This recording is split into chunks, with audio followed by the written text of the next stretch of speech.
2. Wheel in the sky keeps on turning. Hey, paint eaters. Hey, false wired. There are no paint eaters here. We have to say that legally and aboundly. That's not a word. Surprise, surprise. Oh, Well, that was a wet one. yeesh. That one wasn't even laugh worthy because Check it was your so pants. bad. Speaking of my pants, Speaking of my pants. I just have to make sure. Welcome, everybody. Speaking of my pants. My pants? No, they're pant, single pant. Oh my gosh, welcome in, everybody. You know, it is a pantsuit. Isn't that funny? It's not a pantsuit. It's a pantsuit. So that's how they get you. My whole world's changed now because I'm going to go buy a pair of pant. I think A pair of pants on is actually 2 wearable jeans. my dying request from you, whenever Are you dying? that is, no, Oh. just if I was, let's Oh. just hypothetical. If I When was the on day comes. if I was on my deathbed, Okay. I would like you to wear a pantsuit every time you came to the hospital to visit me. Yes, I will do that. I will do that. Hello, everyone. Progress. Hello, progress. Welcome in, everybody. We're painting some blood angels today. And by blood angels, I mean blood angels. He means this one, I mean that one. not multiple ones, You have painted multiple. but this one. This one in particular is the bloodiest of angels. Is that what that means? I think so. Okay. Right? Well, I don't know. You're asking me. I didn't start this conversation. Stan, Killjoy, Swifter Bear, Cat, Sugar Rush, Rattle Can, That Chai Cat, Dark Mockery, Brent, Sarcastic Grandpa. Mo says, break out the Zoot Suits. Hey, that's a color you got there. Yep. Orange yellow. Also, yep. Yep. What a day. Go for it, painting. What's going on? Wow. Swifter Bear. You know, I own a Zoot as a suit. man who Oh. doesn't wear like glasses in normal life, You don't wear glasses in normal life. it is very hard to remember that you have to clean these things. Yeah, they get a little dirty. But every now and then, Are you cleaning it with a paper towel? yeah. Oh, Jason. Are you not supposed to do I that? don't think you are. It's too abrasive. What does it do? Scratches the lens. Hmm. Actually, I don't know. You know, it's one of those things. It's like, no, you can't wash your body with shampoo. You can't do that. Sure you can. No. Shampoo's can. for your hair. No. Hair wash, body wash. Hair's on your body. It's all the Body same. hair, hairy body, washing body. Same tomato. Yeah, right? Like, hairy body. How do you... Sure. If you have a hairy body, what do you use? Shampoo? Yeah. Do you have, like, back hair? Do you have to... Is there a back hair cleaner? Sugar Rush says, yeah, that's bad. Get microfiber cloth. Oh, hey, you know what? I dipped my paper towel in my paint water, and that's much better. You can see there was Also, when look you at that. just- I want you to look that the paint water in the towel actually has the yellow from the paint in the paint water, and I just cleaned my glasses with that. So. It's funny because when you looked up right here, I saw your eyes through there, so they looked really big. Yeah, that's great. Oh, that's great. 3-in-1 products. So, yep, that's right. Is the paint water clean? Absolutely not, Brent. That's part of Pretty Jason's. There again, I thought was a part of Jason's process, and it now, Jason, I just washed my glasses with that. you had once said on stream that looks like you just had a bunch of vitamins. It does. That nailed it. It's that napalm color of a Yeah, right. the I took my vitamins today. Jason did say once that he keeps the paint water for each of his projects Typically, yes. typically, but If I'm then- doing a lot of metallics, I might have to clean it because the metallics can seep out into your other colors, and that's not necessarily the project neutral I want all the time. But I clean your water though every once in a while. So now Yeah. I have to think about it. Yeah. Because every once, I guess it. I don't know, man. I just work here. I don't ever know. First, the palette's like, no, I don't clean my palette because don't clean it. I'm like, no, it's He part of thought there was something as I part thought of it was the a process. part of your like mental process, No, like he building doesn't layers. Clean his and- palate. I was sure I do. I just always forget. I'm like, no, there's something deep and measurable about this. No, Nah. nothing quite so fancy and artistic. Mickey One Punch, 3 months. Thank you so much. This stream is great. Thumbs up. Hey, you're great. See what I did there? Clean-ish. That's right, Wired. It's clean-ish. It's clean enough. It's clean. My glasses are cleaner now than before I cleaned them with paint water. And Game Delay says, wash your glasses with that, ? DIY sunglasses. It's something.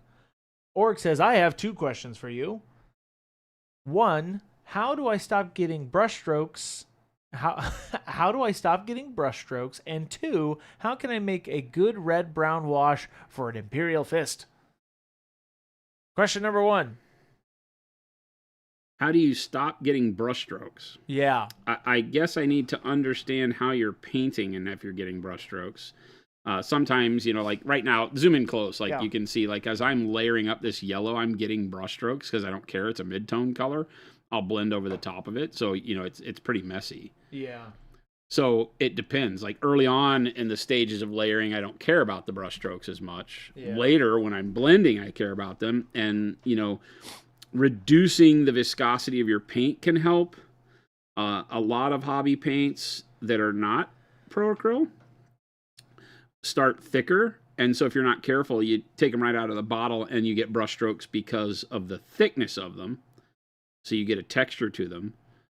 Sometimes if you over thin, you can see the brush strokes because you'll create a contrast with the brush stroke. So it's a feel thing. And it depends on what I'm painting as to how much or how little texture from the brush stroke I want. Sometimes that texture is good. It can make it look like, torn fabric or wrinkles or something like that, or, texture on flesh or fur or whatever. And other times it's just messy. So, I think that in order to avoid it, typically lower the viscosity of your paint. Make sure that you keep your brush going in the same direction with every brush stroke. A lot of times when you take brush strokes that go perpendicular to one another or counter to one another, if you will, then you'll see a lot more of the paint directionality than you want. So try to keep all your brush strokes going in the same direction.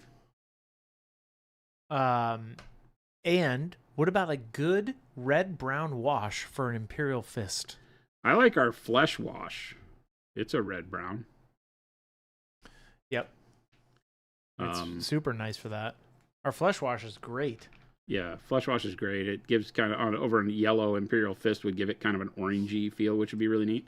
Or you can make your own, like out of our warm brown or something like that. With our glazed wash medium and warm brown would work really well. November, what's going on? Non-Metallic Meatball says, an elimination-style Star Wars Legion event where the units that are killed are thrown into the Sarlacc pit, a.k.a. Jason's paint water. Now, there is something like that out there. What's it called? Like the meat grinder? They do stuff where they blow your mini? dice up. Or right? they'll like throw your minis in a blender. I don't know. That's great if that is true. What's that called? I've seen it at, I saw it at Adepticon one year. I feel like it would be called meat grinder or something like that. I think it's some grinder thing.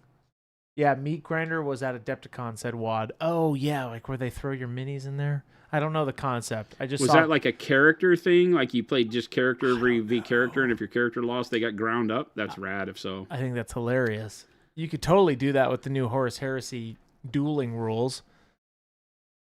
I want 1%. You mean the 19 pages of the combat section that talk about one model fighting another model? Yes. It only takes 2 pages for 40 models to fight each other. But if you want one model to fight another model, you got to read 19 pages of rules. It was quite interesting when I tried. It's a lesson in how to put this nicely. Not sucking? Overcomplicating. Oh. Get good? No, it's just overcomplicated. Ozzy says, I just used Flesh Wash and Magenta Wash for my Emperor's Children Terminators. I like it a lot. Nice. Oric says, thank you. I needed to get that. Much appreciated the advice. Yeah, sure. For sure. Flapjack Nickelsack. 16 months. Who's the new guy on stream? It's been so long I thought It was just Chris and Baby J. No. Flapjack, I don't know what you're talking You know, about. he's gone for a week. A week. No. Jason's been here the whole time. I was gone for a week. You guys were in some kind of weird dream. You don't get to forget me in a week. Yeah, he never left, right, Jason? You're right. Jason's literally always in this room. Always. He's in the walls. Always watching. Always.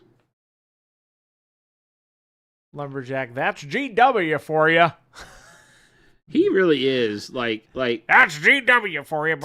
Tim is legit like old man yells at clouds even more so than I am sometimes. That's GW for you. Get off my lawn. That shy cat says, "Get bent, GW?" You're Question mark. You're too young for this kind of activity, Tim. Too young. You can't be this jaded against a company you really haven't had any interaction with. Speaking of jaded, jade's a great color. Jade is a great color. Wonderful. That's the thing about Tim, is that he just has heard the horror stories and chosen to stay away from GW. And He hasn't really yeah. interacted with it much. And Tim says, only when it comes to GW and tartar sauce on chicken. Yeah, well, I'm with you on the tartar sauce on chicken. That's where we cross paths. I just don't know about that. That's where we cross paths. That's where we both can sit out and yell and get off my lawn. Okay, Wad says, basically, you brought one model, talking about the meat grinder thing. If you died, your head was cut off and the rest was thrown in the meat grinder. Adepticon got on them about it because it was being done in an open gaming area and it was really rowdy. The people doing it also need to step back temporarily because of life stuff and ask people not to pick up the torch in the meantime. I think they don't want people bringing idiots about it and getting it banned. Because it would lead to a lot of yelling, I would imagine. What's wrong with that? What's wrong with that? Nothing's wrong with that. Throw it in the grinder. That's a lot of it's a lot to commit to, throwing your mini in a blender. Well, I mean, we all have minis laying around we could commit to that with. I guess so. Yeah. But what if it was like really well done? They put a really high stakes take one. it to the grinder. No, event? take it to the grinder, dude. It's not like it's not like it's surprise grinder. It's not like we're out there playing Warhammer and then all of a sudden they're like, "Oh, did we forget to let you know that when a model dies tonight, it gets thrown in the grinder?" They don't do that. You knew going in what the deal was. Here's what I think. Oh God! All the Golden Demon winners got to get up to the bat. All the non-Golden Demon winners. Oh, there you go. Yeah, that's even better. That's even better. I feel like that's the ultimate painting competition now, is that you enter your model, and if it doesn't win, it gets ground up. How do we do like that? Okay, I just want to throw models in the grinder now. Is there something wrong with that, chat? I'm all for this painting competition. Get good, scrub. That's what we'll call it. That's it? It's called Get Good. Get Good Scrub. GITGUD. Get Good. And we have high stakes. It's high stakes painting. It's high stakes painting. You do not leave with this model. Get Good. Your Unless model you only win. goes home with you if he gets a trophy. Old Gamer NL says, speaking about jade, what is the difference in tones between jade, emerald turquoise, and oxide? Can you use them together? Sure. Hey, Old Gamer, why not? Anything that's in the same hue family, greens and blues, works like a champ. The way people have put stuff in the grinder that was like demon entry quality that way. Yeah, that's right, Awkwardish. That's the whole point. There was one guy, like 20 of us offered to buy the model to stop him. Oh, you were there. Oh. Even better. I mean, dang. The guts. Good for him. Or her. I don't know. Who was it, Awkwardish? Give me the name, because now I want to go follow them. And hopefully they took a picture of their beautiful model just in dust. I'm a fan of this whole thing. I support it. Jason's thinking about this now. I support it. Batman says, hey, y'all. Question. Howdy. Issues with adding Pro-Acryl transparents to your primers to start with a tinted base layer. Sorry if this has been asked. Never apologize. Nope. That's a great way to do it.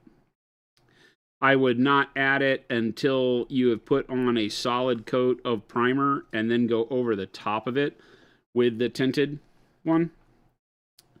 so that you get a good grip for the polyurethane. It's a polyurethane resin, so we want to make sure that the resin gets a good adhesion onto the model, so I don't add or dilute the primer on your base layer, get the model covered. Then you can color it however you like. Adding the transparency in is a great way to do it. They have a very high tint strength, so even adding like, you know, blue to black or green to black or something has a good effect. Mo says that was Kathy Wapple's favorite event, the grinder. Wow. He was crazy. She loved chaos. Valentry says, how would you paint a Mars base? Are you talking about the planet or the candy bar? It's my one for the day. I was really hoping Jason would like go Considering into that most people have no idea what a Mars bar is. I was very much wanting Jason to go into a detailed like, well, let's think about how the candy bar is colored. And then go into like, well, that's how you actually paint a Mars bar's base. Well, since we're talking about the horrible world of milk chocolate versus real chocolate. Oh, I'll do a Mars bar's base. Martian base, as far as coloring goes, I like to start with burnt sienna and then burnt orange. We also have a great short. And then warm flesh. On that too, a red base. And then use a wash over the top. You can use like our flesh wash again because it's very red. Reddish brown works great over the top. The warm flesh highlight puts you into kind of a yellowishness. So check this short too. This is a fun red Martian Earth base that Jordan did. Yeah, it came out good. Paint a Martian red base.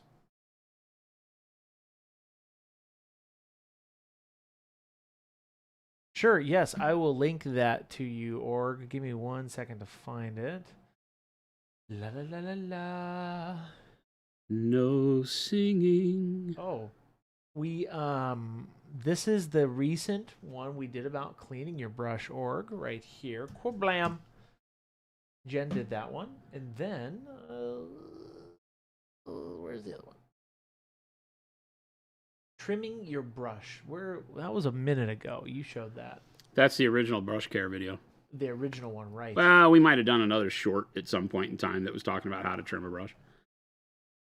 Let me see. Let me see. Let me see. No singing. Here you are, brush care, and you. There you go. 2 great videos. Man, that's a long time ago. The original one? Yeah. It's one of our most watched videos. That was in using a 2018 Hobby Lobby brush.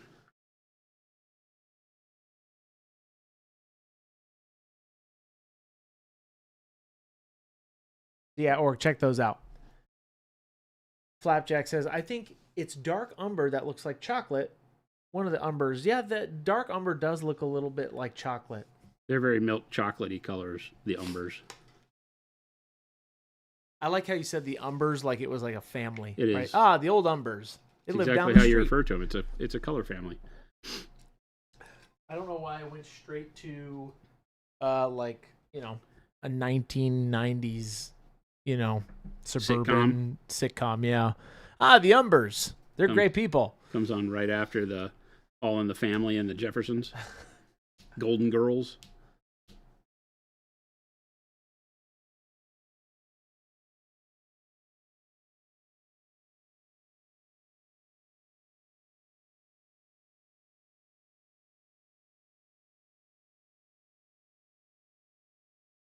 Welcome back. That's Welcome Back. Kata. Oh, you're right. Kata. Mr. Kata.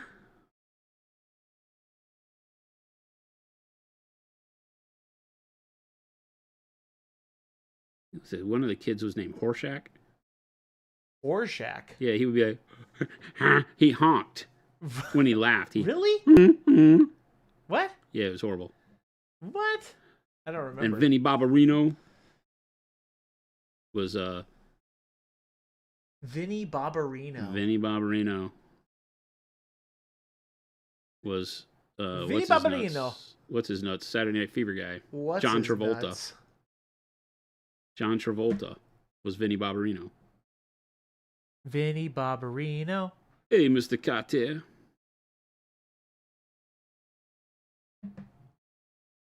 It was like the same night that Sha-Na Na came on. Sha-Na Na. Sha-Na Na. With Bowser. Ah. I have no idea who that is. Yeah, or who this you're is- talking about. I'm this like, is- wait a this is- second. This is I all just, before your time, I just buddy. lost it. These are You all lost of the, me. These are all of the things that came downstream of Happy Days. Because Sha-Na Na would show up on Happy Days. Sha-Na Na. I like how you say Sha-Na Na. Sha-Na Na. Sha-Na Na Na Na. That's not it at all. Sha-Na Na Na. Hey, November. Hey, Monument Hobbies. Any chance of the Sables this week? I'm getting cold and want to order a bunch of paint before it's freezing. I'm hoping, but it might be next week. I haven't heard any update from purchasing in the last day or so, but I'm pretty sure that we should see them In stock late very soon. Well, late this week is only 2 days from now, but imminent. Imminent. Imminent. I hardly know her. Hey, you should. Hey, Bud says, up your nose with a rubber hose. Yeah, exactly. Up your nose with a rubber hose. Hey. Hey. Sha-na-na-na-na-na-na, Batman. Thank you, Punisher. That's not what that is. Sha-na-na-na-na-na, Batman. You stop it. That's what the Punisher just said. Well, he's wrong. I don't know, man. Don't Maybe. Don't egg these people on, Chris. Speaking of Batman. Welcome, everybody. That was a deep one. That was a deep, concerned one. Yeah. Brr. I don't know how we got here. Where it's Sha-Na-Na. How did we get here? Well, Sha-Na-Na Batman references. What is going on? What Batman. was my childhood even real? Anakin Skyhumper says, dun-dun-dun-dun-dun-dun, Batman. Mix them. Why not? It's your world. Biff, pow. Oh, I am definitely older than Jason, artistic. By about 82 years. Older? Yeah. Yeah, just about. We were talking about that today at lunch. Chris had to buy lunch because it's old person day. Because the old people have to pay? Yeah. That's why I paid. Yeah. No, I paid because it's Jason's not birthday. It's old person appreciation day. Oh, I don't think that's what today is. Don't Google it, chap. Batman. Hey, Chris. Yeah. Has anybody told you no singing? The things kids try to get away with these days, Chad. Hey, Friday we're gonna be painting up some Star Wars Legion with Dallas. He keeps saying this, but I haven't agreed to it. I've ignored every email. You have agreed to this. I've ignored many months ago. I've ignored every email so that I can't be held responsible for any of this decision making. Oh, you are responsible. You will dance. You will dance. So, chat. It's gonna be a fun time. This is all Chris That's me. and Dallas. I've I've been watching the emails, We'll have a great time. I know you're in there. but I haven't responded to any of them because I don't want to be held responsible. What do you mean? We're gonna have a rip No snort one can good say, time. "Hey, Jason, Do. do. You done did messed up. You done messed up, Jason. sir." Yes, sir. What? Jeez. What I do? I think we're gonna have a great time, don't you? Well, don't you you know. concur, Doctor? Think in one hand and poop in the other, Chris, and see which fills first. I'm so sorry. I need a repeat on that. And a 3, and a 2, and a... Think in one hand and poop in the other, and see which fills up first. Think in one hand, poop in the other, and see which one fills up first. Is that what you said to me? It's supposed to be wish in one hand or dream in one hand and poop in the other, and see which one fills up first. My dad used to say when I said that I had hopes and dreams. He's like, "Well, dream in one hand and poop in the other, and tell me which one fills up first."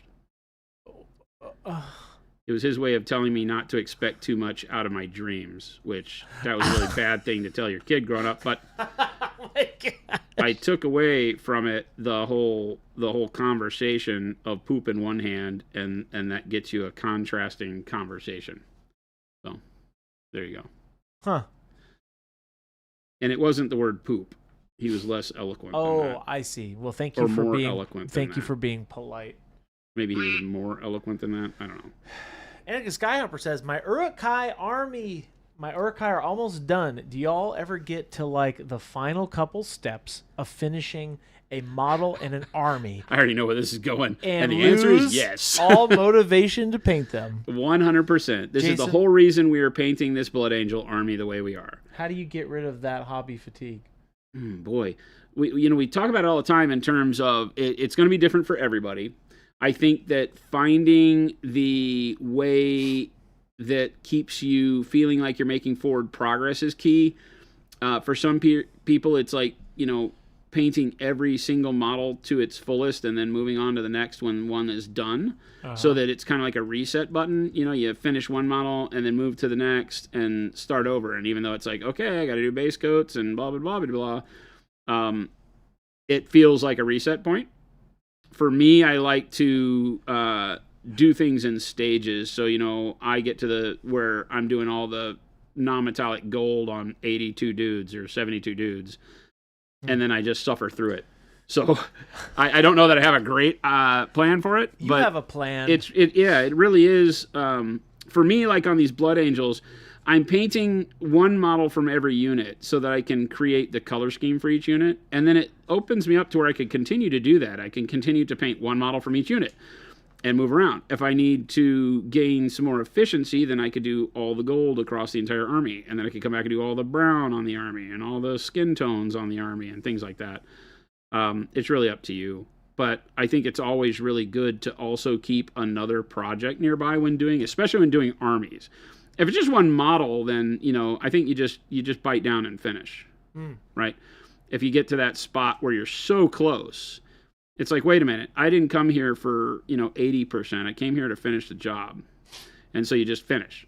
If it's an army, then keeping another project close by, we interrupted the Blood Angels a couple of times with other things. I did the work for October. I've been traveling a lot, so I've been anxious to get back to painting Blood Angels. Yeah. So just taking some time off can help. Skip a day if you're not on a timeline. A lot of it changes if you have deadlines, like if you're painting it for a commission or if you're painting it for a tournament that you're going to. That can change the way you have to think about it, because it's like, good God, if I don't have this done by Saturday, there's no way I'm winning that best painted. And if that's important, then, step up your game. Just kind of buck up, buttercup. Okay. That was one of those, okay, that he wasn't listening to me. No, Chad. I was going to say... No, that was one of those. That was one of Chris wasn't listening to me. No, I was listening. Which is fine. I get it. It happens every now and then, like 8 times a day. But it's okay. I usually go home and only cry a little bit. Jason, you know how I measure my pain nowadays? Oh my goodness! You know how I measure my pain nowadays, chat? I go home and with a ruler. I cry into a glass. Don't do that. So that I can see the volume of tears that Chris has produced from me today. And I drink them. And lately, it hasn't been but about a quarter cup. Just a quarter cup? That's better than it usually is. Hey, the glass is a quarter cup full. Yeah, exactly. So there is some positivity to it. Jason, Sir. I was listening to you. I was trying to get you to prompt so the moral of the story is get good. The moral is always get good. The moral of the story is to just keep going, right? Are we still back on the how to finish? Could we please move on, dude? Jeez. That's a good one. Yeah. Yeah, find a way to distract yourself from what's boring you, because it's easy to get bored with any models that you're painting, even when you're really having fun with the army. Like, I'm loving the Blood Angels, but there are times where I'm like, I don't want to paint any red or gold today. And it's pick gonna up, look so doing good. the work for October was good. Just have another model on the side. I like to have a very detailed model on the side. Oh. So that I can have like a bust, a display quality bust, so that I can just pick that up and focus on one bit of it. Otherwise, I get bored with the other model too, right? Like having more Space Marines sitting to the side, like my Iron Warriors, would not be a great distraction from my Blood Angels because it's just a different version of the same problem. Make sense? Yeah. So I think have something that you can put your brain into action in a little bit different way. You know, something that takes either more or less focus than what you're working on. These take quite a bit. While not display quality, they are higher quality than your normal infantry style painting for this entire army, which means that it takes a lot out of you. I mean, it's definitely a big project, specifically when you're painting at this level for this many models. Yeah, because, you know, the normal dudes still have a fairly high level of application to them. They're not horrible. Yeah, they do. And so they're looking good, and to get it all done. That guy came out great. This is probably my favorite part of the color scheme, the ones with the black chest and jump pack. They are. I'm really digging. I'm liking those a lot. But all of them are great. You know, I mean, I think just my normal vets are cool too. So it really is just a matter of the models. There's going to be ones I enjoy, but once it's done, this army will look spectacular. Oh, it will. It's going to look great. And according to Chris, we're doing some big monster giveaway when I get it done. So I'm probably never going to finish it because Jen doesn't like to give stuff away. Monster giveaway. Huge giveaway. Do you have any good tips on what colors to use for marble that we see on a church, or what colors to use, for marble? Marble comes in all sorts of colors. What about like white traditional marble? Yeah, like a white traditional marble, the veining is kind of a black brown or grayish blue you could pick from. And then, you know, for the white, I like to use like bright neutral gray as my white. You know, the white blue on it could work really well. So you have some choices there for what your white is. But I would stay away from pure white. Let pure white, again, be like we talk about all the time. Let it be your highlight. Don't paint the marble white. Start with like a dark warm gray, go to warm gray, and then bright neutral gray kind of a thing. Rowan says, started Lucius as my first named character for Emperor's Children, looking for ideas on how to do his armor closer to the fleshy tones of the old Lucius as opposed to the GW's black armor. Any advice to pull this off? I'm not familiar with what you mean by the old fleshy tones. It's a model that I've probably seen a million times but don't recognize. I'm not a huge Emperor's Children follower. You're not? No, never have been. Nothing against them. I don't like the kind of pinkish purple that they tend to lean into for Emperor's Children. I painted a whole Forge World Emperor's Children army for a commissioner way back in the day. And but of course that's not Lucius. That was 30K, not 40K. Lucius was in 30K. I'm trying to see if I can find like this one. Yeah, where his armor is kind of the flesh tones. Yeah. I mean, any of our flesh tones, like starting off with even like a dark flesh, shadow flesh, and then mixing tan flesh into it would give you a really good color. And then you could use maybe a magenta wash over the top. You know, like maybe get to the dark flesh, shadow flesh, magenta wash, and then mix shadow flesh and tan flesh for the highlights over that. So you get that kind of redishness to it. It's a cool coloring that he has on there. The loincloth that it's got in the picture I'm looking at for the old Lucius model with the whip has a little bit more red to it. Yeah. So like a flesh wash over the top of that is cool. It looks like raw flesh, right? That's really cool. That's much better than just the pinkish purple armor. Jason, what drew you to Blood Angels? It says heavy sleeper. Being very honest, reading into the end of the Horus Heresy, when they really started focusing on Sanguinius, they turned him into such a badass in those fight scenes.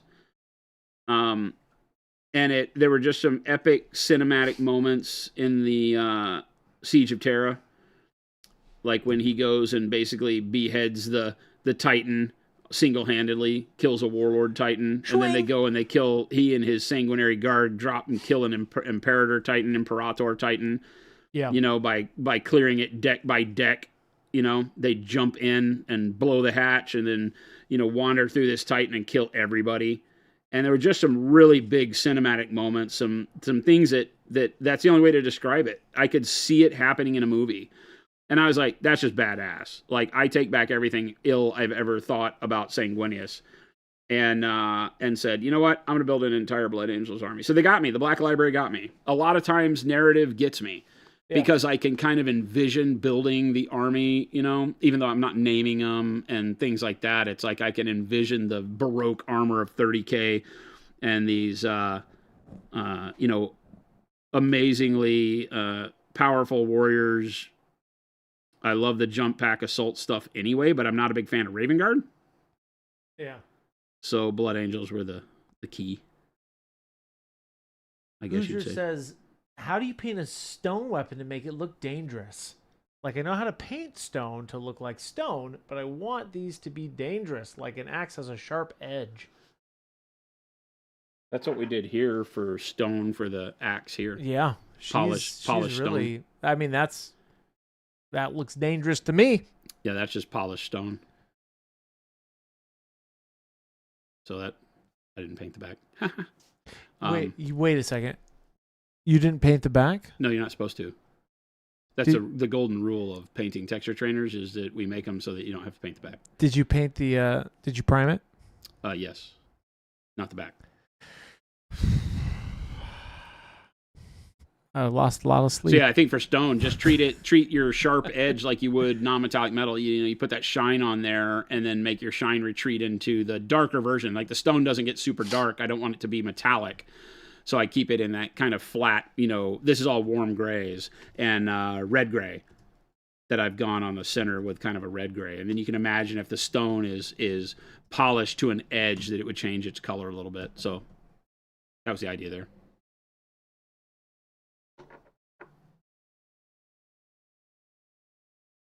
Do. Jason, come on now. You got to give me some credit here. For what? For you do that, right? You sing that line, right? But that's not at all what you say. I say. I know, but you're really like, I mean, it's close, man, right? So close only counts in horseshoes and hand grenades. Do boppity boo.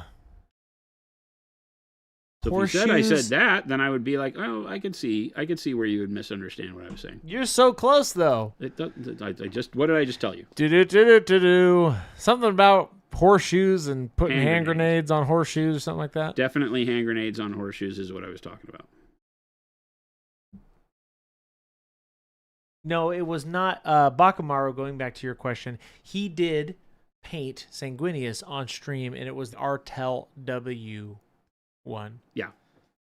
Speaking of singing, says Bud. Kevin Bacon back? Oh. Have you convinced him to come to the office yet? Teach him to paint. Be a hell of a trip. I'll pay him. I would pay Kevin Bacon to come paint with us. That'd be rad. Kevin Bacon? Yeah.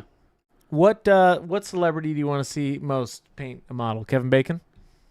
Oh, that's too big of a thing because I don't really do celebrity. To Jason's celebrity. Who's a celebrity in Jason's eyes? Or let me rephrase that. Who'd be fun to have paint? Who'd be fun to have on and paint? Chat. That's a hell of a question. Because I think if we could contact anybody's PR agent and be like, hey, we'd like to get them on board and come learn how to paint a model. It would have to be somebody I would want to actually spend time and ask questions to, more so than anybody I care about painting models. No, it's not going to be Henry Cavill. No, I don't give a damn about Henry Cavill. Everybody has asked that same I think one. that Henry Cavill would be a severe case of don't meet your heroes. Not that I have anything against him. I just think that if you got him in here and started talking to him about lore and stuff, that he would not impress you. There's a lot of glitz and glamour around the guy, and I'm glad he paints Warhammer and all that. I'm not downing him at all. No, I did not. I don't know. That's a hard one because I don't really care about celebrity much. So for me, it would be tough. I mean, we joke about Kevin Bacon, but I think having Kevin Bacon be here, it would be cool because I've kind of grown up along his career. Sure. So I would have a ton of questions and have a lot of fun stuff to talk to him about because he's been in like tons of movies that I grew up with as a kid. So that would be fun. But I don't sit around and like wish I could meet Kevin Bacon. Again, like Johnny Depp. That'd be fun. would be rad. I mean, I was not. I guess I wasn't even going towards necessarily movies. I was thinking like even artists too, or not teaching them to paint, but having them paint in here with us, right? But now that I think about it, yeah. What are you saying? So people that already paint miniatures? No, just like having a. I don't know why I did not go straight to movies. Oh, I went to like just figures in my mind, right? Like public figures, even. oh, Celebrity. Donald Trump. I mean, any president at this point. Get him in here. Just because if you want the most interesting conversation in the world, I think you would have to bring in Donald Trump. And have him paint. I think it would be the comedy of the century, right? It would literally be the comedy of the century. Will Wheaton. Will Wheaton. But definitely not a hero. Ralph. No, it would have to be somebody, like I said, that I was really Johnny interested Depp? in talking to. Johnny Depp, I think, would be great. Kermit the Frog. Kermit the Frog. Jim 100%. Henson would be great. Unfortunately, not possible. Because I would have so many great questions for Jim Henson. Yeah. Because that was part of my life growing up. So there's so much I want to know. Yep. What drove you? What are these great ideas come from? Stuff like that. You know, other ones would just be done for the theater of it. You know, like an ex-president or something like that, right? You get him in here and Arnold Schwarzenegger. You know, just because I would die laughing if I had to listen to it. Oh, and if I go and I put the brush in the hole, it was great. It's in the trees. Oh. There would be pure comedy, but not anybody I'm really interested in talking to. There's a lot. If I had all the money in the world, that's one of those what if you won the lotto questions. Because you can just imagine like doing the hot ones. What if we could do hot ones with paint? Who would you bring on for hot ones? Craig Ferguson. Oh my God! I worked on that show. Craig Ferguson is amazing. Yeah, I don't know how he is as a human being. I can only imagine he's pretty cool. But I was a page on that show. He just seems like we would jive together. I don't know that we really would. He has a very carefree attitude. Yeah, he was a funny man. I watched some show with him. It's been a long time even for that Jen was watching. That was like one of these game shows that he did where people were lying to one another. I think. In like a Victorian home. Oh gosh, that's a minute ago.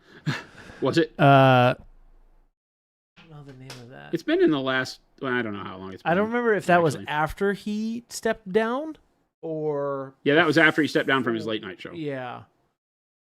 It's been like in the last 5 years, I think.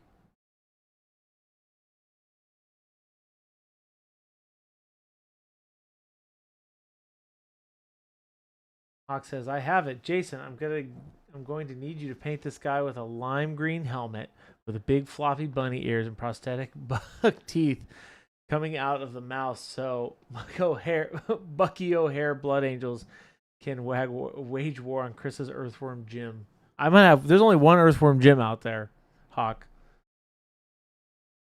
Bucky O'Hare? Bucky O'Hare. What is that? Just putting big floppy ears on these guys. I don't think that's gonna work, Hawk. No, I was gonna say, is that like a character from Earthworm Jim? No, I don't think so.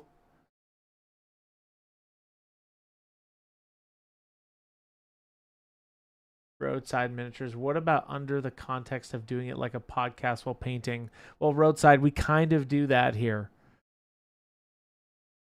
Kind of like the ones. Yeah, like I said, if we had all the money in the world, right, to do that, I would love to get what people consider to be celebrities. I probably wouldn't pick the ones that anybody really wanted to see because I want to have like thought-provoking conversations while painting miniatures. Think like Drunk History. Yeah.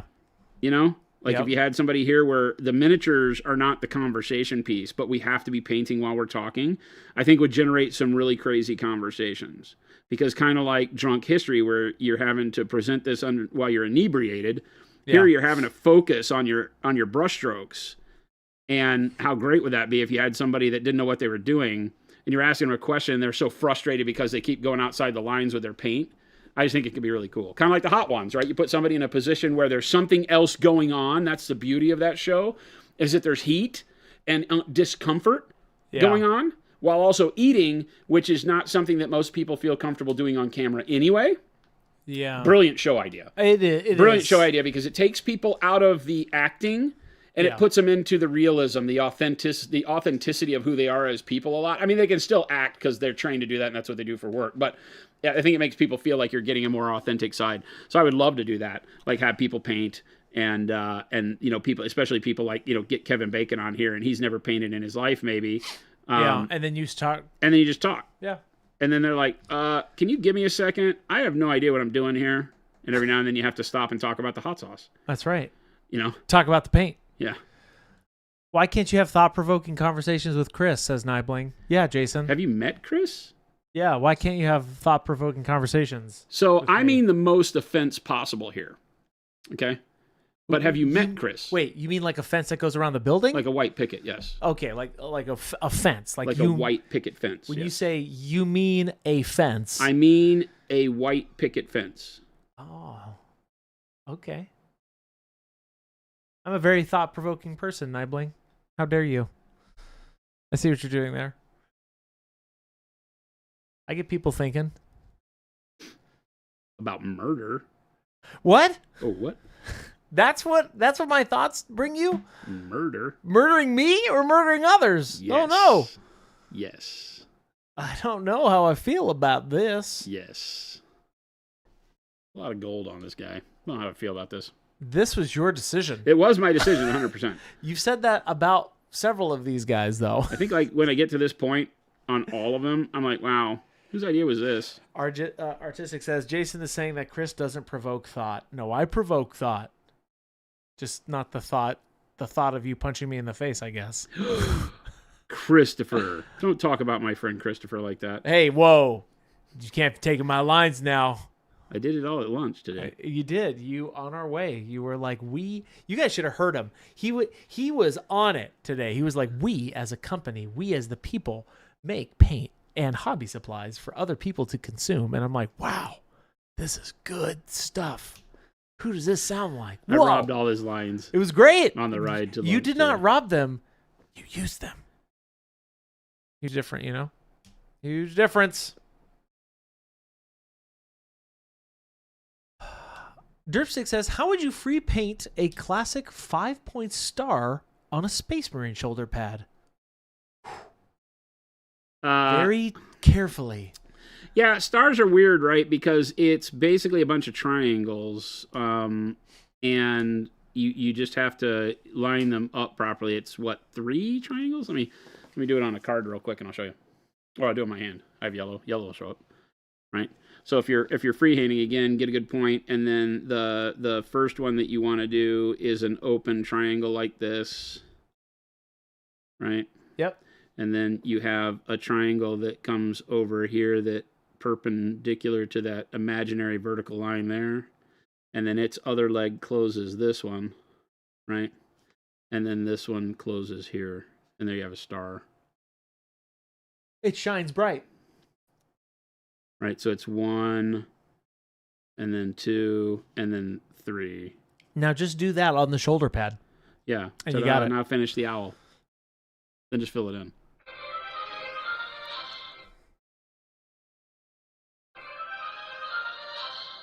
What's up, Grant? It's a pentagram. Is cyan the best flavor? No, cyan is not the best flavor. Do not eat any of the paint.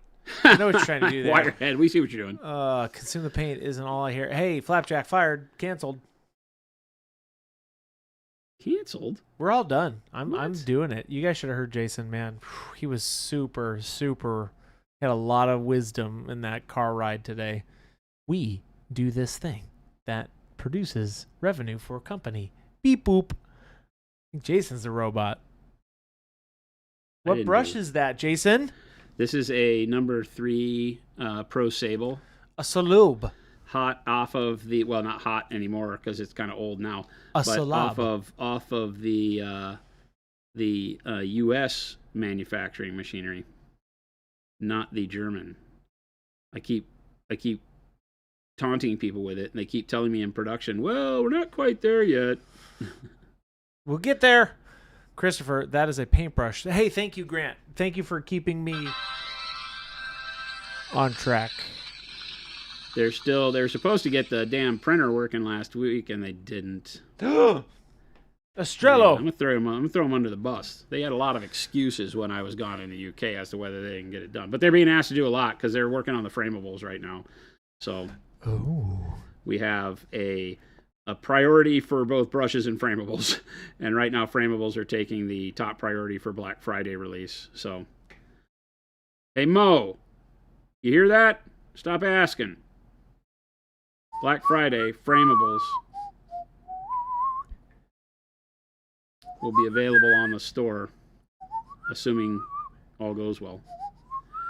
They're getting all the casting pots and all that stuff ready. It's our first real, the framables are like our first real hand-poured resin models. Can you explain, some people are asking, framables, ? What is that? Oh, so we are coming out with a new round of texture trainers, and these are called texture trainer framables. I've shown and painted a little bit of them on stream. Maybe I didn't paint any of them on stream yet, but I showed them off. No. I painted them at conventions. You painted a little bit, but... I painted at conventions. I'll show you. Hang on. I got all of them here, right? Do we have all of them here? They're all underneath you. Okay. Give me a sec. Hold, please. Hold. Whites of their eyes, Chris. Whites of their eyes.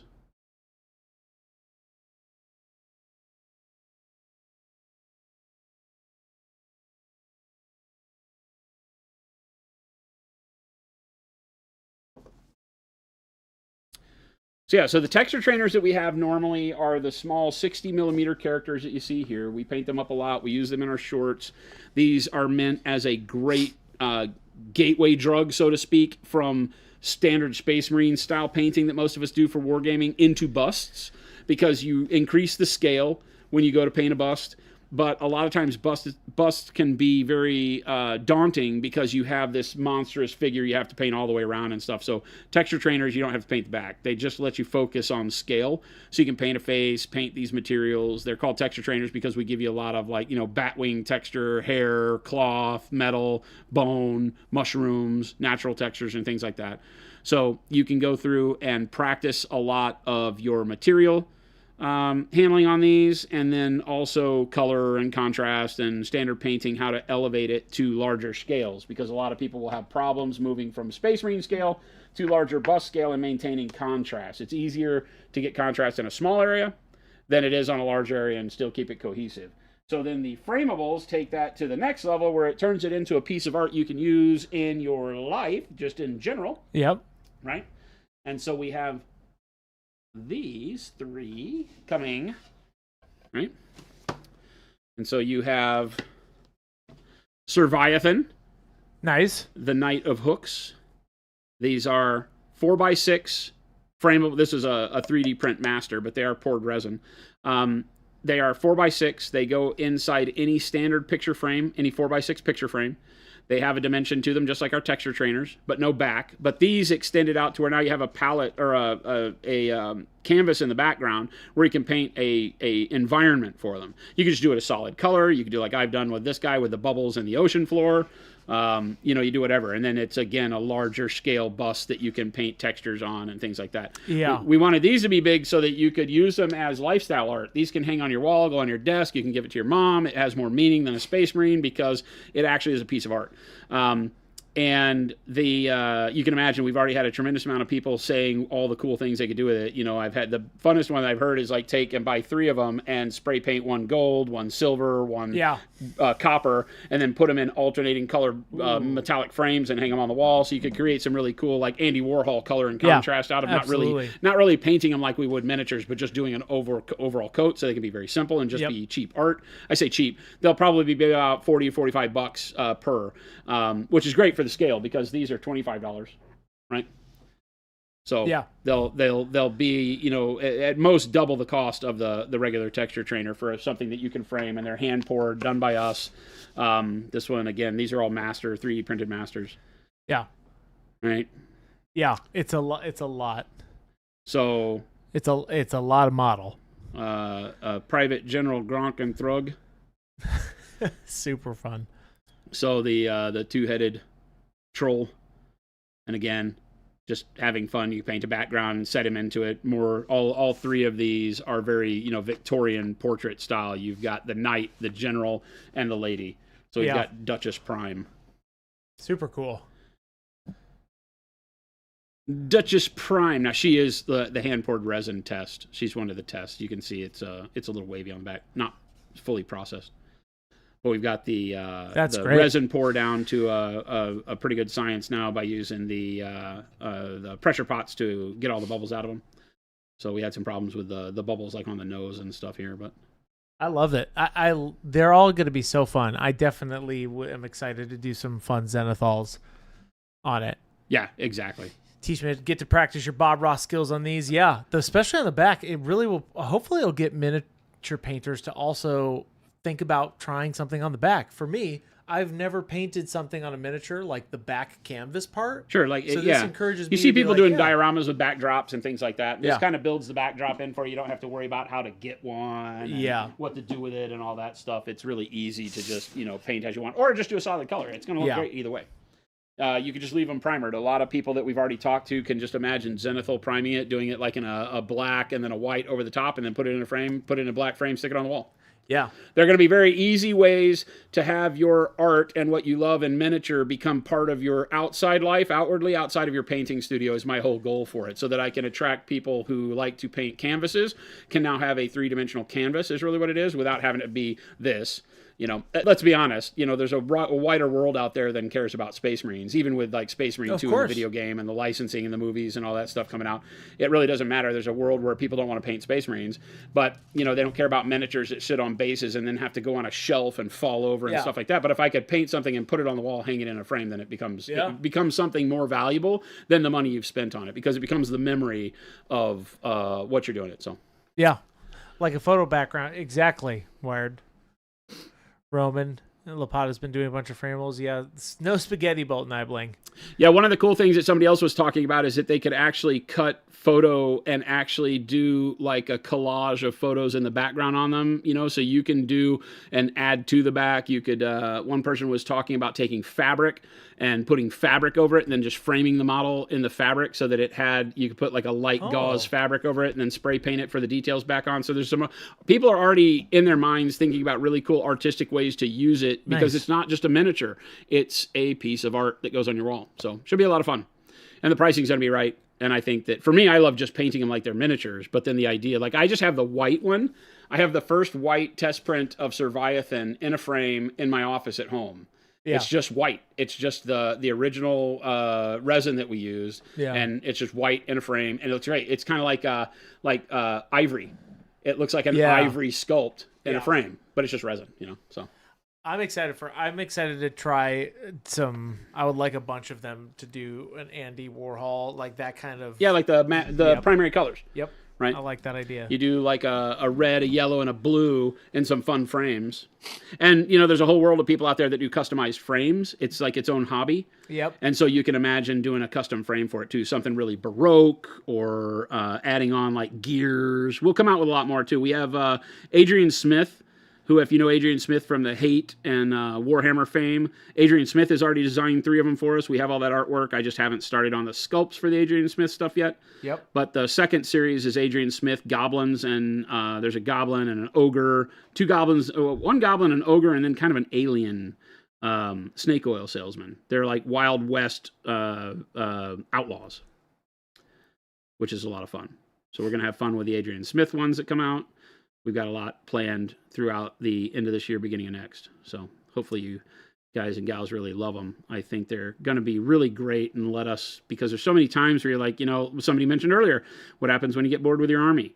Well, keep a frameable around, and when you get done with that, it can drive you in a different direction for completion, because the frameable's completion is something different than your army's completion. Yep. The frameable's completion is something that spruces up your office or your living room. Right? The army's completion is something that's fun for game night. So, but they both allow people to leverage their artistic skills they're spending so much time learning into really cool areas. So, very stoked on those. Nice. We'll be painting one next after I get bored with whatever Blood Angel I'm working on. You can finish one of those guys down there. I'm gonna paint Duchess Prime. Oh, yeah. Those other 2 I started as ways to show people the value of them at conventions. They weren't really built for finishing. I was just showing stuff off. But makes Duchess sense. Prime, I could start with like an actual complete vision in mind Uh-huh. and finish her. So that's my plan. Ooh. And the cool thing is you can paint multiples in multiple different ways, right? It's not like having a Space Marine and painting it for all the chapters of Space Marines. It's like we're talking about do some totally different technique on it. Yeah. You know, do one in watercolor. You know, do one in oils. Do one where you just paint it one color and hang it on the wall. You know, there's all sorts of crazy stuff. So I'm really looking forward to how people respond to them in the broader world. The world at large. The world at large. Dunbra says, question, a bit of a strange one. How would you go about painting white over black on Space Marine armor to make it look like the white part has been applied by hand like you might see in a ritual? Think Urukai, but full armor. You just paint it on like any freehand design. You just want to be rough if you're doing it like hand applied. Assuming you're not saying it was applied by Michelangelo, right? It's applied by rough war paint style. Then you just paint the freehand with rough strokes, right? I typically, when I do white, I start with something like, dark warm gray or neutral gray, something like that. So that I have at least a background for it, and then I fill it back in white. Rather than just a single color. I think that some people get lost in doing their freehand in a single color, and sometimes you want to have a variation of color that shows like the edges thin out or something like that. You don't have to get super detailed with it, but it can be fun to do so.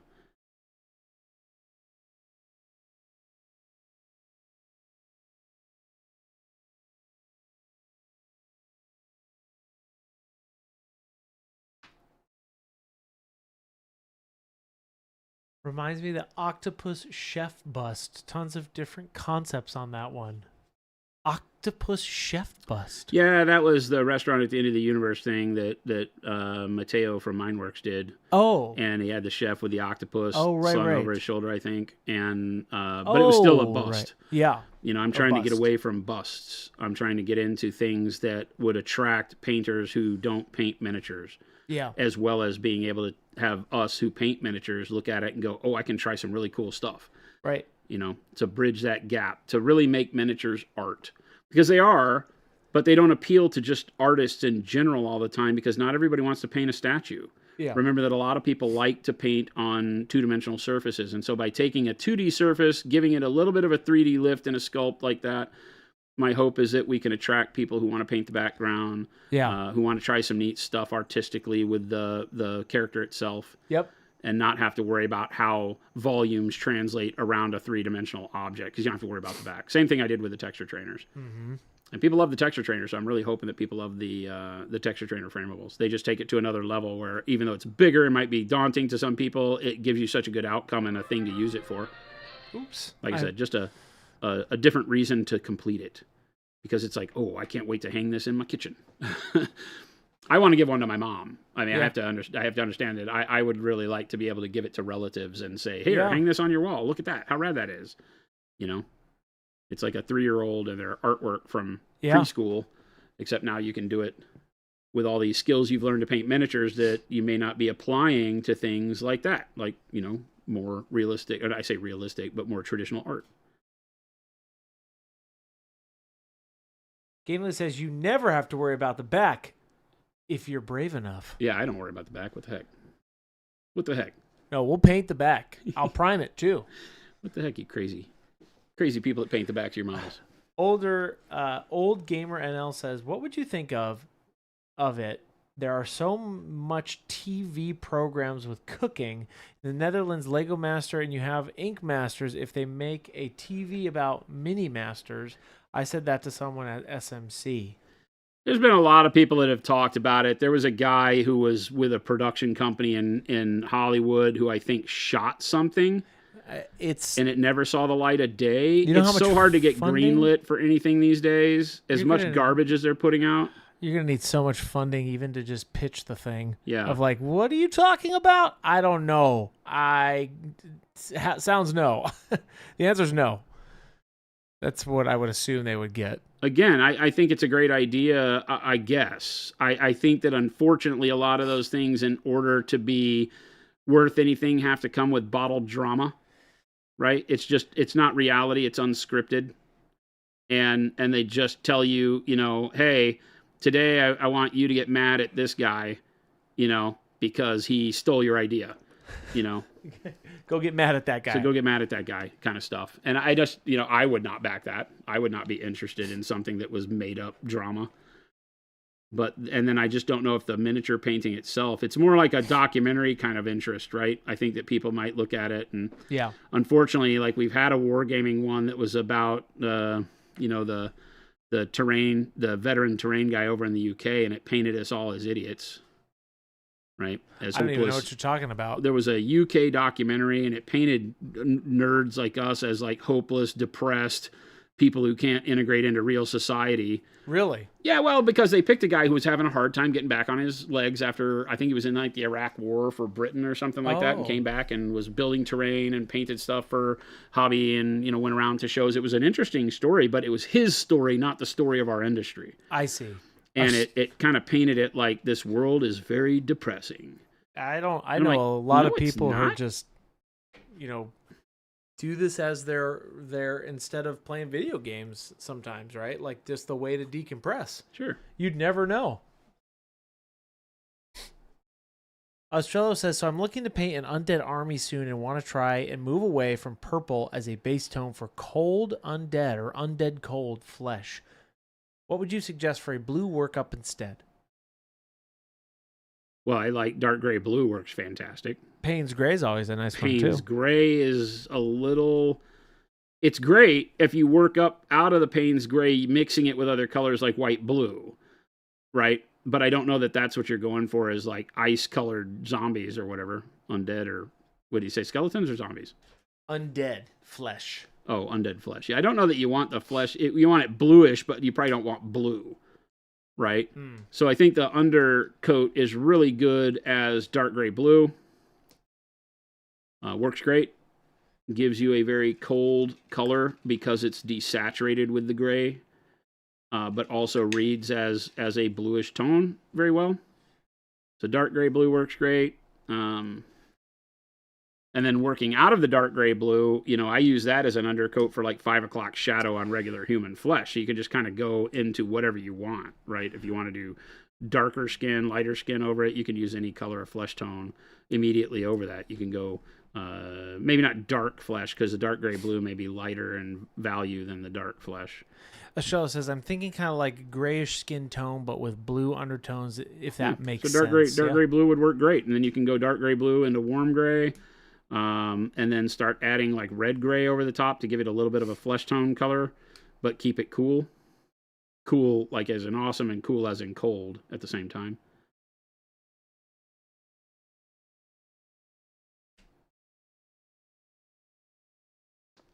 Valtteri says, what does fluorescent mean? That it fluoresces. It is a chemical process in nature where a particular surface absorbs a light frequency and fluoresces it and returns a separate light frequency.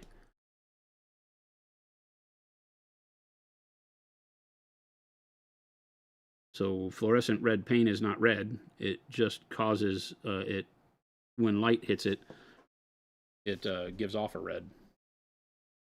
The Steve says, speaking of dark gray blue, what would be a good shadow for dark turquoise, or is that too much of a leap? Would dark gray blue be a good for dark turquoise? Yep. Sure, yeah. Dark turquoise is going to have more green in it, of course, but there's no reason why you couldn't use dark gray blue there, or even dark navy would be probably really good. It's not quite as desaturated and a little bit darker, so that might work. The dark gray blue is a little bit lighter, but it still would work great. Dark gray blue is going to play way more into the contrast of blue to the greenish here, but this one, you know, I think works really well as a shadow too. Either of them, all the dark blues and the turquoises and the jades and all that play great together. So, up to you.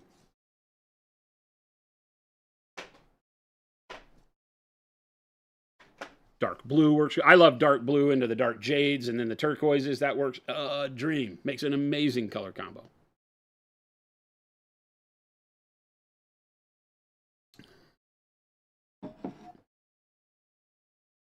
Stan says, I can see where that view comes from. People use this hobby to escape depression, so when you question people starting out, they could come across as depressed. You're talking about the documentary, Stan, or whatever that one was. The documentary was more that he was having problems in his life that precluded him from being able to do a good job with the business he was trying to create in the industry. Right. And it was kind of talking more into how he was not finding enjoyment in anything in his life, including the thing that he enjoyed the most, which is just a very... Real. I don't know. It's a sad concept. It was very real, so you can empathize with it and sympathize with it for sure. We've all been in situations where we've had that thing we love, become very frustrating. And I've said it before, if you expect too much from your hobby, it can cause you all sorts of problems. Yeah. And that felt like one of those. He was, not doing well trying to get a job from what I remember. It's been a long time since I watched it. Interesting. I've never even heard of it. Yeah. It was on maybe Netflix or maybe it was Amazon. I don't remember. I watched it on just regular, subscription service internet television. So, or maybe it's on YouTube now. You might check it. What would be a good global shadow color for Dark Angels and Deathwing Bone Color? Looking to make them in a darker setting, and not sure if I should just go dark purple. I like dark purple. Hey. I was going to say dark purple. I'm a broken record, but dark purple works great underneath that bone. And if you were to mix the white, the bone color, and then actual green Dark Angels, the purple looks both, right? Dark Angels and the Deathwing bone color. If for both of them, purple matches across. Purple would do just as good a job with the bone as it does with the green. Right? I feel silly. Blue under the bone is a little weird because blue makes it feel a little more clean than a bone color wants to be because a bone color starts leading you into warmer yellows and browns almost. Oh, so purple would be the natural. Purple's better because it has some warmth to it, in my opinion. It's not that you couldn't use blues or something like that, but I think dark purple would be the best because dark purple works great for the dark green on Dark Angels too. So I feel blue works good on the regular Dark Angels green, but not so much on the bone is what I was trying to allude to there. And Anakin Skyhopper says, I feel silly. I mixed burnt sienna and olive flesh together to make a highlight for burnt sienna. Not realizing I mixed a color that looks exactly like shadow flesh. Shadow flesh, yeah. I was going to say, you've got a flesh tone there, so that's going to look really good. Jason does it every once in a while. Like, all the time. Look at this mix, and then like, oh, wait. All the time.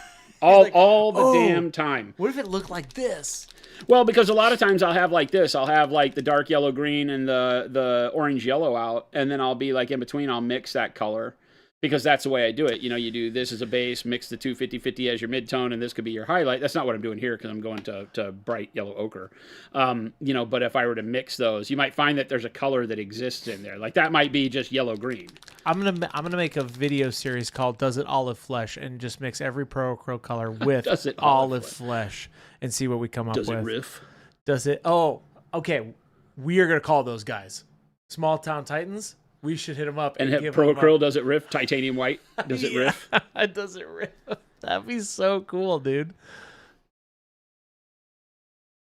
It's so funny that I followed that band a long time ago, and I just saw that you had mentioned it the other day, and they got some funny stuff on there. It's hilarious. Like the ketchup bottle, does it riff? Yeah, you like Oreo packs and all sorts of stuff. They randomly show up on my YouTube feed. I never followed them. I tend to not follow stuff like that because it gets boring. It's funny. There's a guy that does what if Chevelle wrote some song.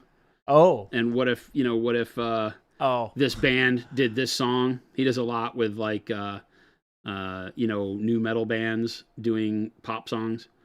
And he's a great musician and does a great job and makes it sound like, if it was like real. Totally Chevelle wrote that song. And they're fun, but I subscribed to his channel, and then all I got was his stuff, and some of them are not music I care about, so it just wasn't interesting, and then my whole feed was loaded, and then the algorithm thought that's what I loved, and then I started getting more and more, and I'm like, oh my God. You like this? No. I mean, yes, but no. Beef Berkey says, thanks for the answer. When in doubt, dark purple. Like I always say, dark purple is a great place to start your journey into what I would call, that color contrast shadowing. And it's usable on everything except purple. Literally. Everything except purple. I can't think of a color I wouldn't put dark purple as a shadow to, except for purple. And I only wouldn't do it on purple in most cases because it's too monochromatic at that point. It defeats the purpose. The goal of what we're doing is to create shadows that contrast the base coat color, right? And so I don't want to have it be the same hue. So here's where we start to make my sloppy yellow base look cleaner, simply by putting the bright yellow ochre on in a more deliberate way. It's much brighter. I'm not using it very thin, so one coat should give me the coverage I want in most cases.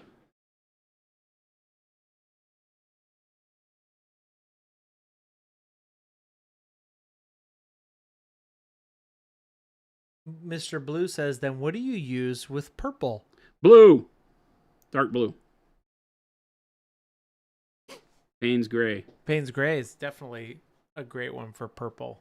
Yeah. Also, you remember you can use things like the red oxide. It depends on if you want to push your purple paint, the main color of purple for your model. Do you want it to be a warmer purple so that it exists in that reddish world, or do you want it to be cooler in the blue? You use dark blue if you like that, and then you can also do red underneath it. If you're going to go with a cooler purple, then the red can be a good offset. If you're going to go with a warmer purple, then the blue would be a better contrast. A cool color. And he means cool, like cool, man.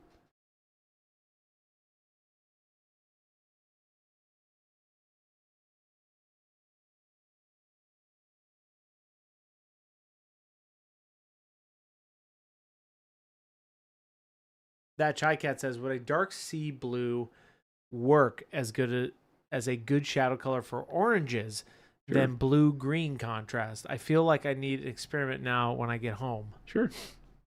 Hey, why not? It's all about experimenting. The brain will respond well all the time if you have a bluish shadow, right? Yeah. And purple has that bluish nature to it, which is why it works so well. Purple kind of crosses the cool and warm temperature line very easily and becomes what you need it to be. That's why I say purple is a great contrasting shadow for blue, because the blue tends to be the cool temperature color on the model, and the purple brings warmth into it. But that same purple underneath red, right? Like what we've done here, we used the dark plum and the Payne's gray, which gives us a more of a purpley blue underneath this. This is the cool version of purpley to the warmth of red. This is why purple works so well, because it straddles warm and cool temperature so well. And the brain, the human brain relates cool colors to cool temperature. Shadows are where it's cooler, right? If you're out in the blazing sun, go stand under a tree, get in the shadow, get in the shade, right? It's going to cool you off a little bit. And so it just works. Yeah. You can use warm temperature colors as shadows, though, right? Red works great. It's just artistic choice. You're not going to find that very much without it being from a glow of light of some sort. But, it's a neat way to tell a story. So never be afraid to do warm colored shadows too, but it's going to have more of a dramatic effect, and it's going to cause some different type of interest on the model, because the brain isn't going to understand what's going on initially. The brain of the viewer. Because shadows typically aren't red. Mr. Blue says you should rename the bottle Dark Everything But Purple. That would be funny as hell, right? It's like the perfect commercial. Purple goes great with everything except purple. That would blow people's minds. What are you talking about? You crazy man. Anna says if moving from dark blue to white blue to get white cloth, what would you use for the step between to help shift it in the armor? So to shift the armor, wait a second. What would you use for a step between to help shift the armor to purple? I think you put an extra is in there. If moving from dark blue, here we go, right here, to white blue to get a white cloth, what would you use for a step between to help shift if the armor is purple? Yeah, the armor around the cloth is purple. Okay, I get you want to make the cloth white cloth using blue in the background. Yeah, shift it and then shift it. I don't understand the shift it part, because you didn't mention you have any purple in the cloth, right? You want the cloth to be white, the armor's purple, so you want something to go between the dark blue and the white blue. Mix the two, right? I would just mix the two. Dark blue, white blue, 50-50 gives you your mid-tone. right? If that's what you mean. Shift is a weird word because shift makes me think you want to move it from one hue to the other. But white blue is just a tint of a darker blue, even if the hue is not the same blue, right? Sharky Rhino, there's a mattress company named Purple. So yeah. Thanks for shifting all of our algorithms. Hey, speaking of this stream is brought to you by Purple. Great segue. When you need a mattress, Purple. They were one of the first of those take a cheap Chinese mattress. The new way of doing mattresses. The new way of doing mattresses where it folds up in a box and is easier to purchase. Purple. It's astronauts. I had one of those that was like a chair cushion, right? Okay. Yeah. Oh, I have used a purple chair cushion, and they're actually pretty good from your bum. It was okay. I had one. They also made another company, not Purple, but made the same thing for motorcycle seats. Oh, okay. And that was actually really good for long-term, long riding over 8 hours. It kept your butt fatigue at a minimum. You didn't get off the motorcycle at the end of the ride after riding for like 8 to 10 hours a day feeling like you got punched in the crotch. Wired says no free pub. That's correct. No free pub. Too late. They'll call us and you guys want to be a sponsor? We're shifting. I told you all that. Are they even still in business? I think they are. They've survived the mattress apocalypse. Is that what you're calling it? I don't know. There's 80 million knockoffs now, right? Like I said, it's like we're going to start one that's you can called always Blue. tell the big Chinese businesses because somebody makes one and then everybody else makes the exact same thing and just calls it something different and changes the marketing. Although I think Purple is different than the way the other ones create their mattress. The Purple one is just that big old weird chunk of... Isn't Purple the one that had the really great commercials? They had great ones. Yeah, actually, Raindrop Productions is what started the whole trend, and that's where they started. I believe. With Purple? They did the... I believe so. I think they did the poopery thing, too, or the squatty potty. I also think they've done a lot. I think they did the squatty potty and then the Purple and all that. Yeah, that place did amazing stuff. The only commercials I ever cared to like, which is why we do our commercials kind of like that. Raindrop Agency. They've done several, I believe. Yeah, that's great. I think they've done they've done a couple. No free pub, Jason. What are we doing? These people need to sponsor us. I'm Blood Angel. What are you doing? No, painting. I'm not painting. I'm literally painting Lightning Claw. Lightning Claw. Hey, Chris? Yes, sir. Remember the no singing thing? I wonder... Never mind. I almost said something, but I could have gotten fired for real. So I decided not to say it. Chris, you're fired. No, don't fire me. I should probably go, though. It's my time. It's my time. I love when you say that. It's like, this is probably it, chat. This is it for me, chat. This is it for me, chat. Hey. Hey. I just had a book that I just wrote in my mind right there. Do you like that gap of time? I was going to say, did you have a stroke? What's going on here? A stroke of greatness. Oh, my God. So I applied to yet another corporation in EVE Online. I'm trying really hard to find a home in EVE. Jason, why don't you come over to my home? You don't play EVE Online. No, I'm trying to find a corp that actually does what it says it does, and it's impossible right now. What do you mean?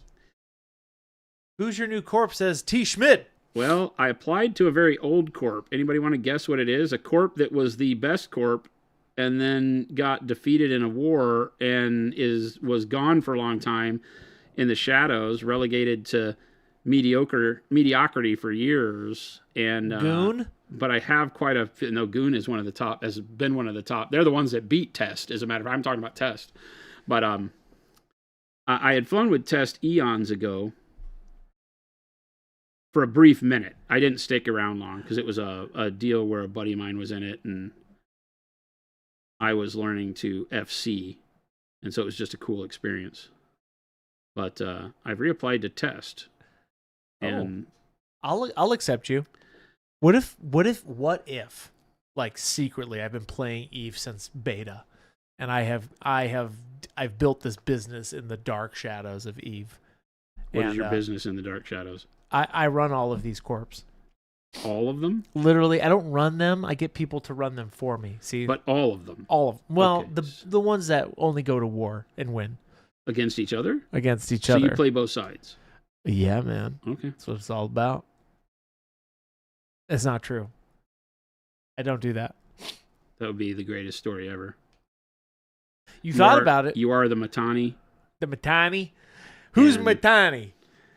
I don't know if they're Italian, but I just went straight there for some Yeah, you did. Hey, Matani. Hey, Matani. Hey, Eve, we're going to Matani's, all right? You know, you just gave Kyle all the ammo. I know. You can Hey, never Matani. you can never go, why do you do that to me? Because he's going to Matani. go, well, let me show you the clip. Roll Matani. the clip. Where's Matani when I need him, huh? Roll the clip. Hold my cannoli, Matani. It's horrible. Jason, Ryan says, I'm coming again with another banger of a question. Jason, is there any techniques that you've utilized in your mini painting time or fads that were really popular that you did but thought were overrated and quit doing? No. I think one of the biggest fads we've stuck with is putting paint on the model, Ryan. That's a great question. It is pretty. There are a lot of painting fads. But I will say this. I have been painting for 45 years. And in my 45 years, I've never seen there be fads like we see today, which the fad is not really the way of painting. The fad is the name they give to it. And when the name stops being used, it feels like the fad went away. But because we were always painting that way anyway, the way of painting sticks around. In particular, slap chop. Slap chop gets the hate because underpainting and overpainting has existed since people have been painting. And so one person decides to do a crappy dry brush value sketch and then put speed paint over it, and we have a name. And I'm like, well, we've been doing that for decades. So I don't know that there are fads. I would say that oil painting on miniatures is sort of faddish. It comes and goes. It's something that I've never gotten behind because oils are they're more difficult to use than the outcome they provide once you learn how to mix and blend with acrylics. For newer painters learning to blend, oils can give a tremendous amount of flexibility, but the amount of problems they cause for most people by rubbing off, by taking so long to cure, even when you soak most of the oil out of them on cardboard, the fact that you have to use a heavy solvent to clean with them and things like that, that can be problematic. And then the water-based oils don't give you the same flexibility. So I would say oils tend to be that way. Oil washes, on the other hand, not. Right? So don't get me wrong. I mean, like, if you're painting a full model with oils, that's great if you're a great oil painter. If you're a miniature painter that got into it from the gaming side, it makes it a little bit more difficult. And I don't think it's a fad worth chasing. But I use the word fad on that one lightly. It's just because it gets talked about a lot and then it disappears into obscurity because everybody realizes how useless it tends to be when you have good acrylics. Yeah. Oil washes, on the other hand, are a thing that have been around forever and work fantastic, and they're not a fad, and you should try them, and if they work well for you, that's great. It's why we produce Noosh, so if you like the oil wash, you can do it with acrylics without all of the heavy solvents. That's kind of like little the whole plug point. for our product there. But no, I don't really think so. I mean, as you're learning miniature, it's funny for me because, again, I've been painting for so long and I started painting models, right? Your traditional military scale models. And so in that world, as you're learning to paint, it goes from bad to worse because it was an amalgam of household products and turpentine and it's horrible. And so you're learning to do that. And then I get into miniatures, and the miniatures didn't cross over well to that because a lot of the paints and stuff that we use for scale modeling would obscure detail, enamels and things like that. Unless you were, I was a kid, not an adult, so I didn't have the wherewithal to know about thinning properly and all that stuff and layers and all that. So it became abusive, and so my direction of learning miniature painting was very different than my direction of learning scale modeling. Scale modeling, I would increase my skill and my technique there faster because I think I had a longer lead up on it and better training. Because of getting to sit with some amazing artists in that diorama and scale model world, Shepard Payne being the main one. And so I got to learn things well before I was able to do those things, but it gave me the drive to do so. Miniature painting, we didn't have that, right? There wasn't anybody teaching classes on how to paint miniatures in the 70s and 80s. So, not that I know of, that I had access to. And so you kind of were self-taught, and because the products didn't match very well, it took me a lot longer then I came back into miniature painting in the 90s. And then there were more tools available at that point. And so you could start using other types of paints. Acrylics had gotten better, although they weren't great. And there weren't really washes. We learned how to use inks and to make our own out of like Future Floor Wax or other types of dish cleaning products. A little drop of Dawn dish soap, water, and some ink made a wash. So you started to still build your own stuff. But that line, I guess you could say that along the way there were fads, but they were because people were learning, I think, as an industry how to do it. These new things were happening, right? I haven't been there since the beginning of miniatures because they date back to the 1800s with little lead figures and army men and whatever. You can read, was it Orwell? No, who wrote Tiny Armies or Tiny Wars? Is it Tiny Wars or Tiny Armies? I think it's Tiny Wars. Who was it? Tiny Wars author? Little Wars? Little Wars. H.G. Wells. H.G. Wells with Little Wars, right? So, yeah, H.G. Wells, Panic Bomb. So, H.G. Wells. So, you're talking about a time where, miniatures and painting miniatures has existed for way longer. So, I wasn't there at the beginning. But I think I was there at the beginning of it getting serious for painting. Because in my time, I can remember people that were deep into it as adults, like at the comic book store and at the sci-fi conventions, looking at their models, and they were nowhere near where they are today, right? I mean, it just wasn't that level of attention to detail, and the products weren't the same. But I was there, I think, when people were really starting to treat it as an art form and really get serious about applying color to models.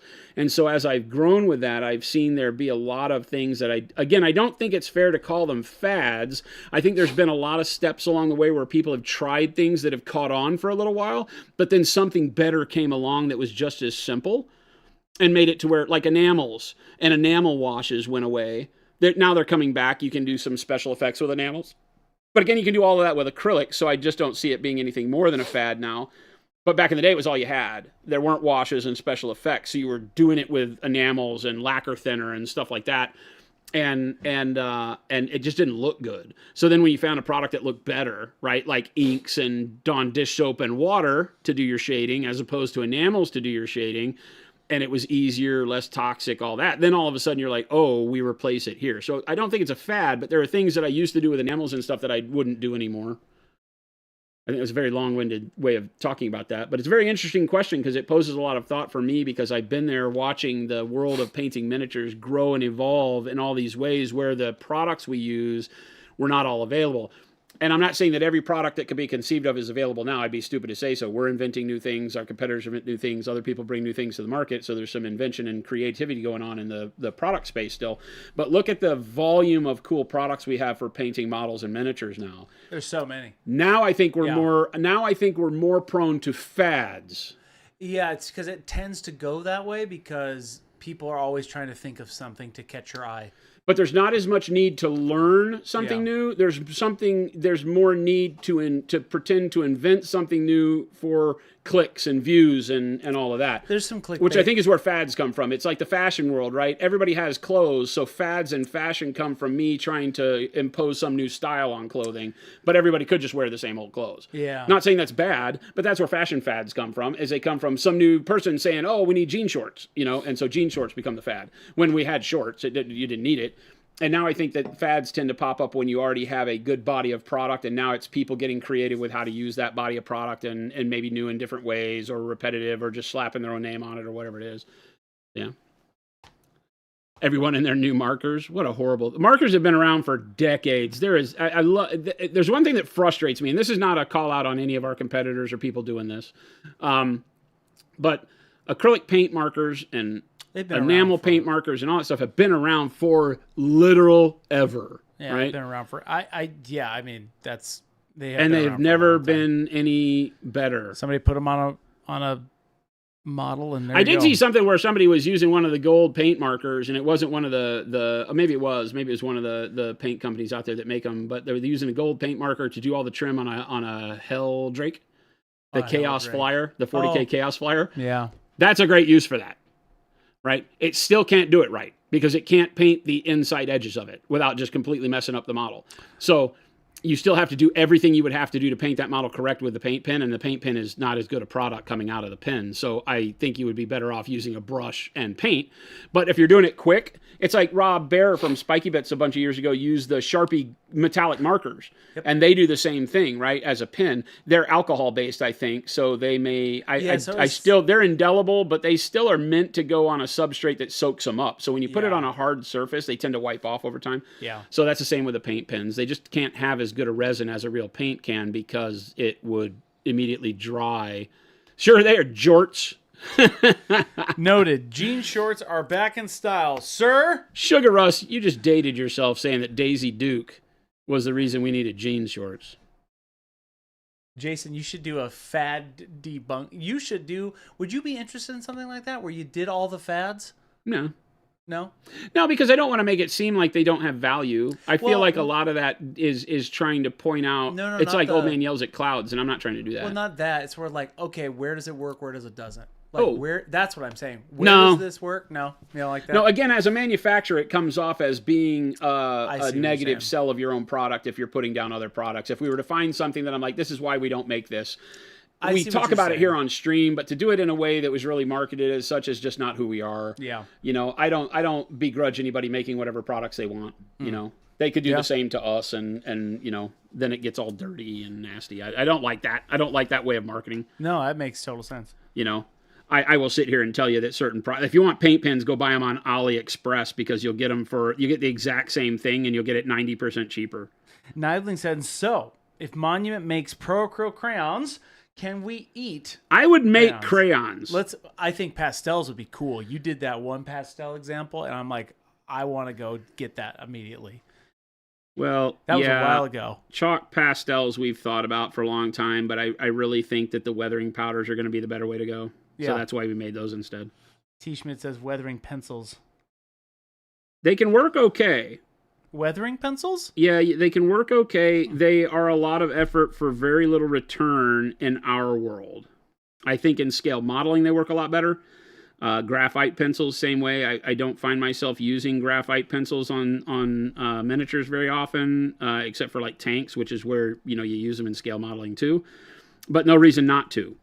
There are a lot of things out there you can learn from discipline to discipline, if you will. Go watch, the scale model builders. Go watch Lincoln, the paint on plastic, Lincoln Wright. Go watch him paint Machine and Krieger. Right? Go learn these techniques that people are doing no matter what they're using. Even if you see Lincoln Wright using oils and you don't want to use oils, you can do all of what he does with acrylics. Craig's got a good point, though, Jason. Craig J says, Pro Crayon? Yeah, I would make crayons just to make crayons. You know what I really love? And this is going to sound weird. I love artwork that takes the crayons and melts them on canvas. Yeah. When you heat up a crayon, it turns into liquid pigment in a weird way. So they're very, very fun to melt. And that makes me sound like a serial killer who's lighting fires in the woods and killing squirrels. But the crayons are fun to melt and turn into art. Would you just make them so that you could do that? I would just make them for melting crayons. Yes, I would do that. Oh, wow. If I had all the money in the world, we would have superstars on the stream, and I would be melting crayons. That's my bucket list right there. I'm a very simple man, easy to please. Let's melt the crayons and get Kevin Bacon over here. Kevin Bacon and crayon melting. I'm a very simple man. Wow. A lot of great ideas in here, chat. I'm just saying, right?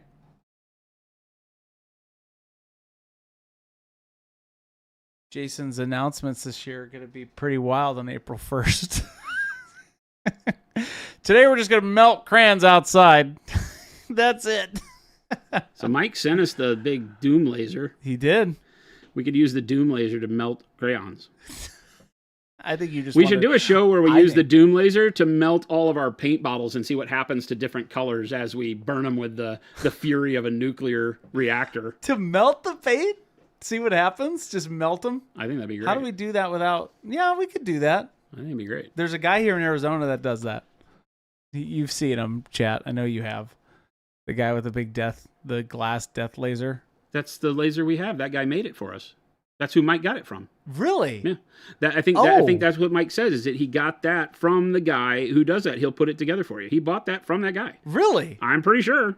He's I not here. did not- I don't think Mike comes around much anymore, but yes. I didn't know that.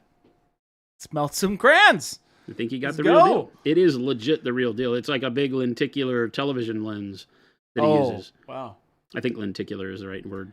I like that word, whatever you just said. It's what the old projection TVs used. lenticular, please.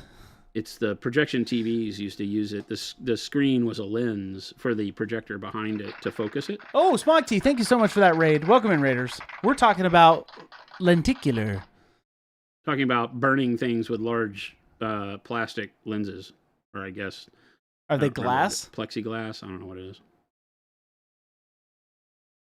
So, Monument Science After Dark says Anna. Yes, we'll do it. Chris got a solid Mr. Burns voice. Hey, I listen. Those old TV screens were Fresnel lenses. They are just solid pieces of glass. Fresnel. Okay, gotcha. Fresnel. Yes. Well, they're Fresnel- not. They're glass, but they have the plastic ridge stuff on the front that focuses the light. That's a Fresnel right behind you. Oh, ours? No. Look, even your head, your Oh, yeah. highlight, that's a They're like Fresnel that. lens. Yeah, they're textured on one side. Yeah, Right? interesting. Smog T says, I adore your paints. Thank you for your streaming. Hey, thank you thank for you the for coming raid. in and joining with us while we stream. Yes. Watching paint dry. And Appreciate thank you so much for that raid. Welcome in, Raiders. Appreciate you. How was the stream? Welcome in, everybody. I'm Jason. That over there is Christopher. That's me. We are painting a Blood Angels Praetor for my Blood Angels 30K army. We have been doing Blood Angels for way too long for my sanity to keep up. I think I've painted 5 models, and we've been doing this for 8 years. Have you ever, Smog T is saying, hey, have you ever guys won awards for your work? I have. Long time ago, right, Jason? When was that? 2005. 2005? I won my Golden Demons in 2005. Nice. I was coaxed into doing it by the Games Workshop group. I worked at Games Workshop, which might seem unfair, but I won the Forge World Best in Show at Games Day 2005 in LA, as well as Best Squad Golden Demon. Right. Those models are not in the office. Those models are long gone. Long gone. Long gone. Imperial Fist Terminators as the squad and Imperial Fist Dreadnought as the... And unfortunately, if you go to the Golden Demon Compendium, the only one that shows is the Forge World Best to Show Golden Demon Dreadnought, and they did not take the picture with the Gene Stealers attached to it. They took all the parts off. Maybe when they were moving it, they fell off. But it has 2... the old Furioso Blood Angels Dreadnought was the only one that had 2 lightning claws, 2 big claws, like this guy, right? Yeah. So like the blood. This is an Oh. Incandius Dreadnought, but Right. it had 2 assault claws, right?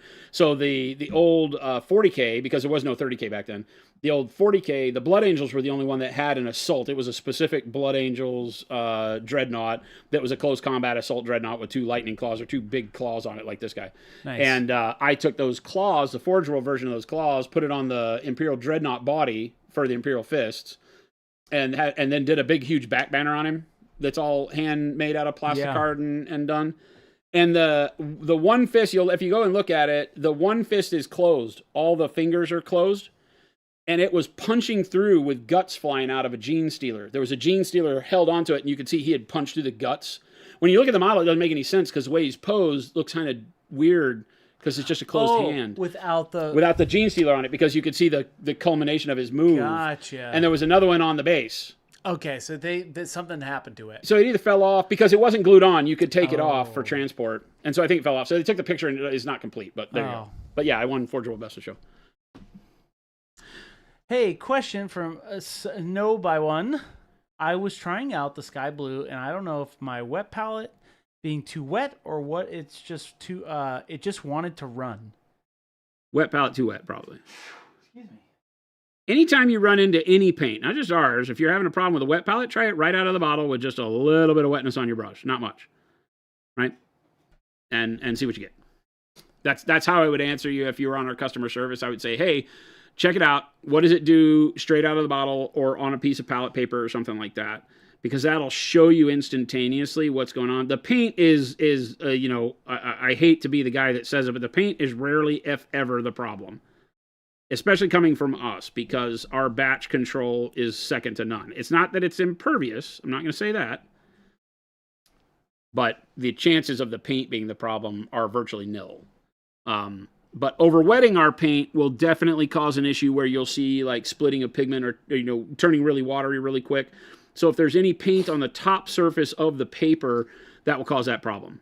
A wet palette is not supposed to be wet to the touch, which seems weird, counterintuitive, but it isn't. And unfortunately, it isn't a technology that's made for acrylics. Yeah. I say acrylics. It's not made for liquid acrylics. It's made for paste watercolors, gouache, and paste acrylics. And so it causes issues with liquid acrylics because they already have a lot of water in them. And it's not the paper.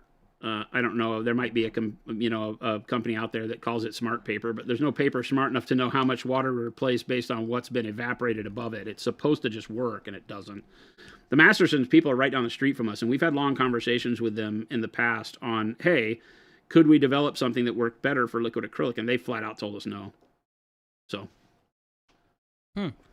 Smog Teeth, how do you not go cross-eyed from painting that far away, Smog Teeth? Is that what you're talking about? I go cross-eyed all the time. I basically live that way.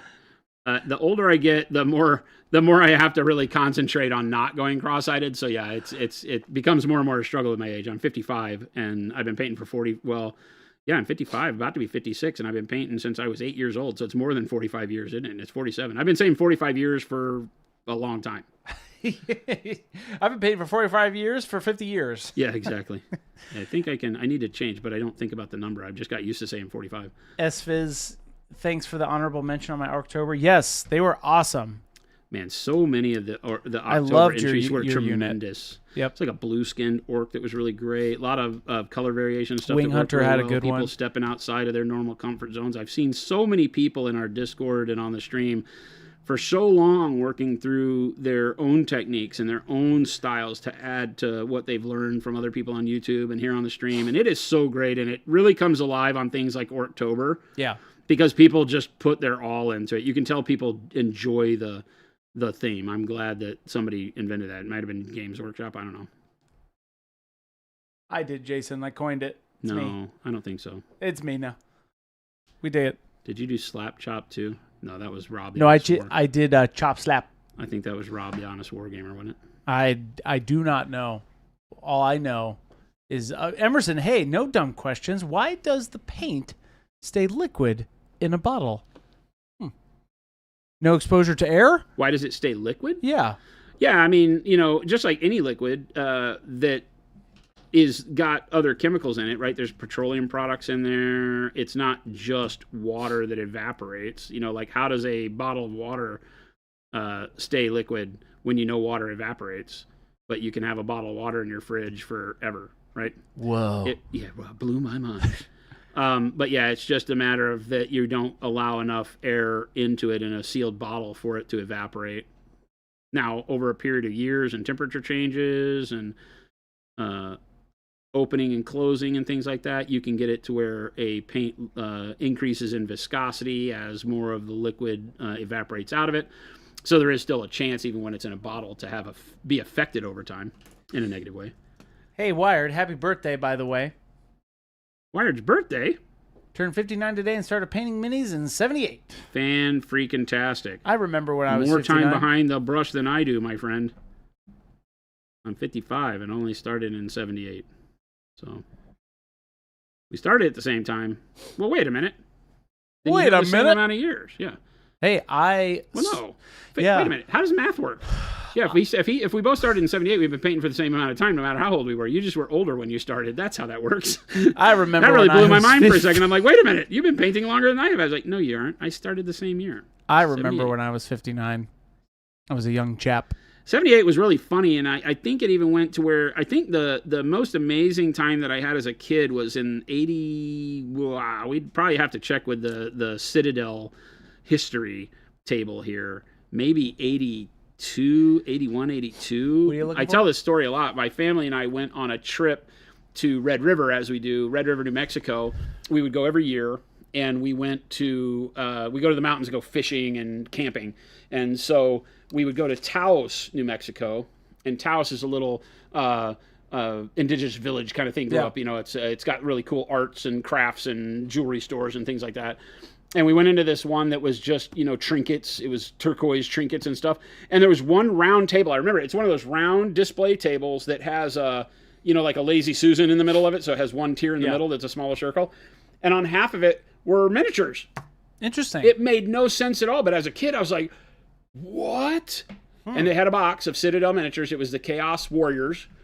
And they were the fantasy Chaos Warriors that were the old ones that were monopose. Yeah. You know, sword in one hand, axe in one hand, helmet that either had the big corn-looking ears on it or horns or whatever, and then an arm across the front that had a nipple on it, a pewter nipple on it, and then a sprue of shields, plastic shields of different shapes. Yeah. That had a hole in the middle that went over the nipple. They press fit over the little nipple on his arm, and the nipple became the, whatever you call it, the little metal dome in the middle of the shield.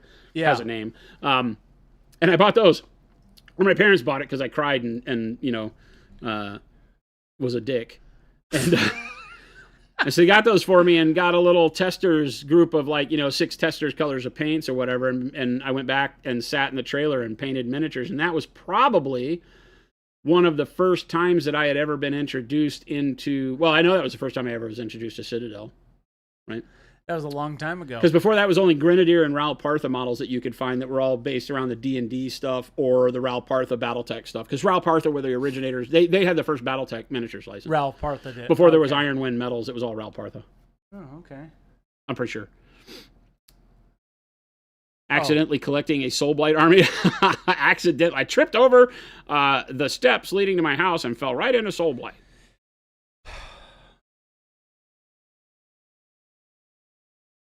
Game delay, you were born in 78, whippersnapper. In KH, I was born in 94. My age now sounds serious. Swifter Bear, you said I missed one of your questions. I'm looking for it. I don't see your question. Which? Swifter Bear, what are you talking about? Swifter Bear, what was your question? I did. My brush is starting to split more even when I'm use the conditioner. Is it time to buy a new one? Could be, yeah. I mean, if you know, or are you really knowing that you're cleaning down at the ferrule? Like, zoom in close on this one, Chris. Yeah. You'll notice this brush is super dirty. let We me need some focus here. There All right, it is. There you go. You'll notice, see all the paint at the ferrule? Yeah. Even though I've been using yellows, right? So Uh-huh. it kind of blends in with the color of the hair. I will start, because this is the trick, right? If I just take my fingernails and I squeeze at the base, because what happens when the paint gets at the ferrule and then dries, it constricts the hairs. It squeezes the hairs at the ferrule. So what happens if I do that dramatically? If I use my fingernails and I squeeze the hairs at the ferrule, it forks the brush, Yeah. right? So just by pressing here, the brush will fork and split. And so that's why your brush splits. Now, this is obviously way dramatic because I did it with my fingers. The paint won't cause that much pressure, but it'll cause enough to get the brush to split like up at the top, right? Yeah. And not form a good point. And so once you clean down here deeply, then it will. And if you watch our brush cleaning video, but I need to clean this brush anyway, so we'll do it. It's your lucky day, chat. I don't have any 2.0 up here, do I? Do I? Oh, yeah, I do. I should use 2.0. Yeah, that 1.0 is probably Grab your amazing Gentastics Drunken Brush Goop, right? We've been making this for nearly a decade, right? And just get the brush wet. It just, you know, damp. It doesn't have to be like loaded with water, but damp. And the new 2.0 stuff is easier to dig out. It doesn't feel like you're going to bend the brush in half. Dig some out, right? Put the soap in my hand here, right? Also, Jen did a great video on this too. I'll link. Yeah, Jen's great with it. And then, just do this. And what you want to do is just kind of work this up. It won't lather. We don't put any lathering agents in the soap, so it's not going to act like your bath soap or anything like that. But just get it to where it turns into a sludge. The water on your brush is all you need. You don't have to add any more water to it. You don't want to dilute it over. And then when you get that sludge in there, take the brush, and you want to do your brush at about that kind of angle, like 30 degrees or so, I would call that. You don't want to do it like this because you'll bend the bristles and break bristles as you squib it around on your hand. The bristles will split. This way will keep it pretty stable. And then you just do this, right? I do it to where it's kind of, plunging it back and forth like this. And then every few strokes, I rotate it a little bit and then do it again. What you're doing here is you're forcing the soap out of that angle. You're forcing the soap to go up into the ferrule. Right? And that's what you want. The soap will start getting into the hairs that go into the ferrule, because remember, there's a lot of brush hair that goes below the ferrule level. There's still brush hair down here where the main tie-off is. And look at how dirty my soap is becoming, right? This is the color of the soap. This is the color on my hand. All that yellow that we've been painting with is turned the soap a color. So, and you can see the green in there. So it's dragging paint out of. The bulk of paint you need to worry about isn't in the hair you can see. It's all the paint you can't see. Because we paint with liquid acrylic, and we usually thin it even more. And so the immediate thing that it does through capillary action is it draws up into the bristles, and you may not even see it, but it draws all the way up into the ferrule. The more you paint, the thinner the paint is. So always use that light angle. Keep pressing into this. I'm not pressing hard. I'm not going to tear the skin on my hand or even irritate myself, right? And just keep doing this and rotating side to side as I go. So I'm doing this as I go. Not that fast. I do a little bit like this, then rotate it, then do a little bit like this. Then rotate it back and do a little bit like this. You don't have to constantly rotate it, but you just want to make sure that you're shoving soap up into the ferrule like that, and boom, look at that. Now, when I wipe this off, right, look at the color I'm going to get, right? Clean paper towel, and then wipe this off. That's how much paint was still in the brush, and the brush wasn't ultra dirty, but now, let me rinse this real quick. Just rinse it in water real quick, wipe it off as normal, right? The soap has a little bit of conditioning oils in it, but not enough to ruin your painting if you don't rinse it completely, so you don't have to worry. But now zoom in on it. And now look at the difference at the ferrule. Ooh, look at that ferrule. That's like brand new. So now all the paint that was right here at the ferrule and even deeper has been drawn out. Now, we can't see what's going on down here, so you may want to do it a couple more times if you have a really dirty brush. But now this brush will be guaranteed to hold a point even better than it did before. Right? I can already tell just by looking at it that it doesn't bow out as much from the ferrule as it did. The paint down here was constricting it and making it get a little bit fatter right in this area, which can be the beginning of it splitting. So now I have a good point again, and now I can continue painting. Yeah. Boom. And just do that at the end of each session. People ask me how often to do it, and I'm horrible around here. I don't do it near enough. I don't do it near enough so that I can use days like today to show you exactly how to clean an ultra dirty brush. Thank you, Chad. And, oh, 1 second.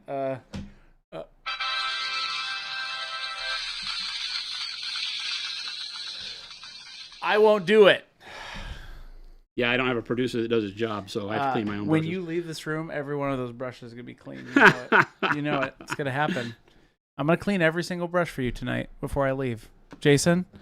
If you tell me it's 4 o'clock, I am jumping over this table and wringing your neck. It's 4:01 p.m. He did it anyway. He did it. He wants it, chat.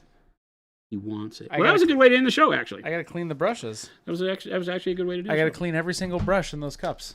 All right. Well, you can see our work on the shoulder. We're starting to get a little bit of the shine to show up now that we're doing the brighter yellow ochre. Right? And so it starts to clean. Just zoom in close. Oh, I'll zoom in close. You can see how the bright yellow ochre on the shoulder starts to make the sloppiness of the orange yellow go away, and it starts turning the orange yellow into more of that mid-tone gold that we want, and the green just kind of stays in the deepest recesses. So then we would jump to the bright pale yellow. That'll be the part that makes it look like metal. Very nice workup, Jason. I'm liking it. You can do it while watching TV. Yeah, exactly.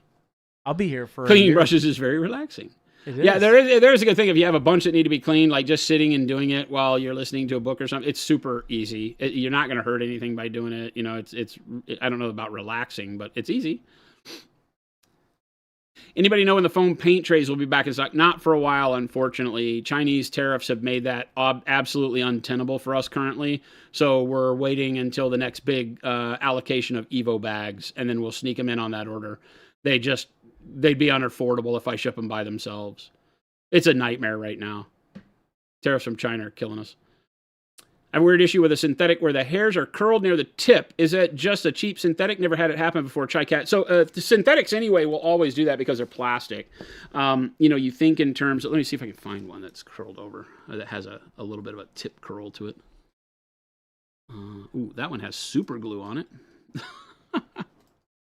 That's not good. There's a lot of brushes in there. Yeah, there are. I probably don't, because I use a method that I teach that's called chasing the point. See, all of my synthetics do this. They don't curl, they do this. Zoom in close. Yeah. They blunt. See that? See how it's flat across the top? Look how zoomed in I can get there. Mine blunt rather than, it has a little bit of a curl to it, but mine tend to blunt off and get that square tip that'll never get sharp again in a round sense of sharp. But I'll show you what I do real quick before we leave. You got enough time, Chris? Yeah. Go watch our video. Link our video for him, Chris. It's called will. Chasing the Tip. Okay. Right? Yeah, get that. So what I do is, even a brush like this, I'm not scared of synthetic brushes that have a little bit of blunt on them like that, because the way I paint is, the brush is damp, you got paint on it, you pull it to a tip, it's going to tip nice because the paint is going to create a tip for it. But as I paint, you apply pressure, and that pressure flattens out the tip, right? So the more I paint, the heavier your stroke is, the fewer strokes you'll get while you're painting, and what happens is that it flattens out. So now it's broad. I don't have a sharp tip that way, but look what happens when you rotate it 90 degrees. There's the tip again. So I call it chasing the tip, because this doesn't give you the detail you need, but rotate it 90 degrees you do. Now, for synthetic, this is good for any brush, sables, whatever. And now I have a point again. Now I go back and I paint my detail, and I get however many brush strokes. I can't tell you how many licks it takes to get to the center of a Tootsie Roll Pop, because it depends on how hard you press down. If you're a person that really hammers with the brush, you'll get like 2 or 3 strokes, and then it flattens out like that. If you're delicate, you can paint forever. Rotate it again, get your point back, right? And then start painting again. And you just keep doing this. Now, by rotating, what it does with synthetics is it prevents the synthetic from always bending in the same direction. Kind of subconsciously, as we paint, most people will paint with their brush holding it the same way. The brushes all have, or most of the brushes have, lettering on them. And what I've noticed in all my years is that people will kind of subconsciously hold it to where the lettering is either visible or not visible. Yeah. It's just your personal preference, and you'll kind of rotate it in your hand to get that way. And then you'll paint with it the same way for a long time. So you're bending the bristles the exact same way all day long. And that's what creates that fatigue. Imagine taking your credit card and bending it one way, and then bending it that way again and again and again and again and again. Eventually it won't lay flat. It always has that bend to it. That's what's happening because it's plastic. It gets what we call a memory for that direction. So by doing the chase the tip thing that I show you, where you paint, and then you rotate to get back to the sharp edge, and then paint, and then rotate to get back to the sharp edge. Now you're teaching the brush to always be straight. And that will, believe it or not, help your synthetics last forever. And then what you'll do is, like, I painted with this one forever. And all it will do is it will be blunt. It will never actually be a sharp tip, except for the chisel tip that you make. It will always be a little bit flat or rounded out here, but it'll never be unusable, right? Because I can always keep doing it. So. Will Godwin, thank you so much for that raid. Welcome in, Raiders. What's up, Zambies? So that's it. Oh my gosh, you raided close to closing time, but we always appreciate those raids, don't we, Jason? What's that? Witty. She just... Witty. We got Raiders. Welcome in, Raiders. You showed up right as we're leaving. I know. Wah, wah, wah. Hey, that's okay. Thank you, Witty. We still appreciate it. Thank you. Oh, no, not your fault. We will pass the group along to another amazing artist to enjoy some more hobby throughout the evening. Thank you so much, everybody. Woody's like, hi, bye. How you doing, girl? Good to see you, Sam. I thought you heard of the Zambies out there? Yep. Welcome in, Raiders. Cool, bam. Welcome. We are Monument Hobbies. If you've never been here before, we paint stuff. I'm Jason. I paint. No, we paint. That guy over there causes trouble. We paint. He causes trouble. Did you get... Disc-purred. Oh, I have so many. You sent that to all of them. They just said disc-purred. Dish-purred? Dish-purred. Oh, no. I was grabbing my toys. He's Swedish chef, that one, chat.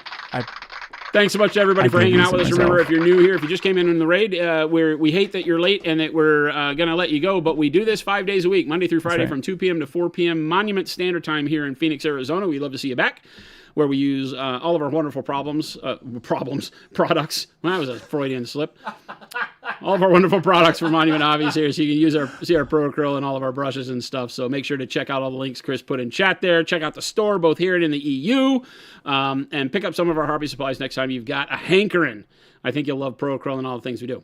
So Zambi's asked, what do we give him? What The toys, sound makers. do you give him? Sound toy I to got play? these. Oh my God, he's got so many.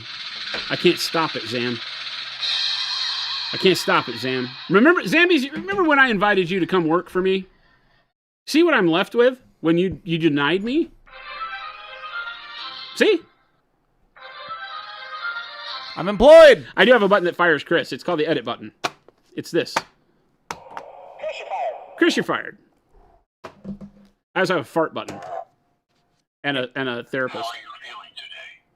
I have a therapist. So. And a chicken. That one's a good one. This is the scariest thing and yet the best thing I have in my life. It is an abusive rubber chicken. Oh. So welcome everybody that showed up late. We will be back again tomorrow, painting more Blood Angels. So have a wonderful evening. Stick around. Chris is going to pass this off.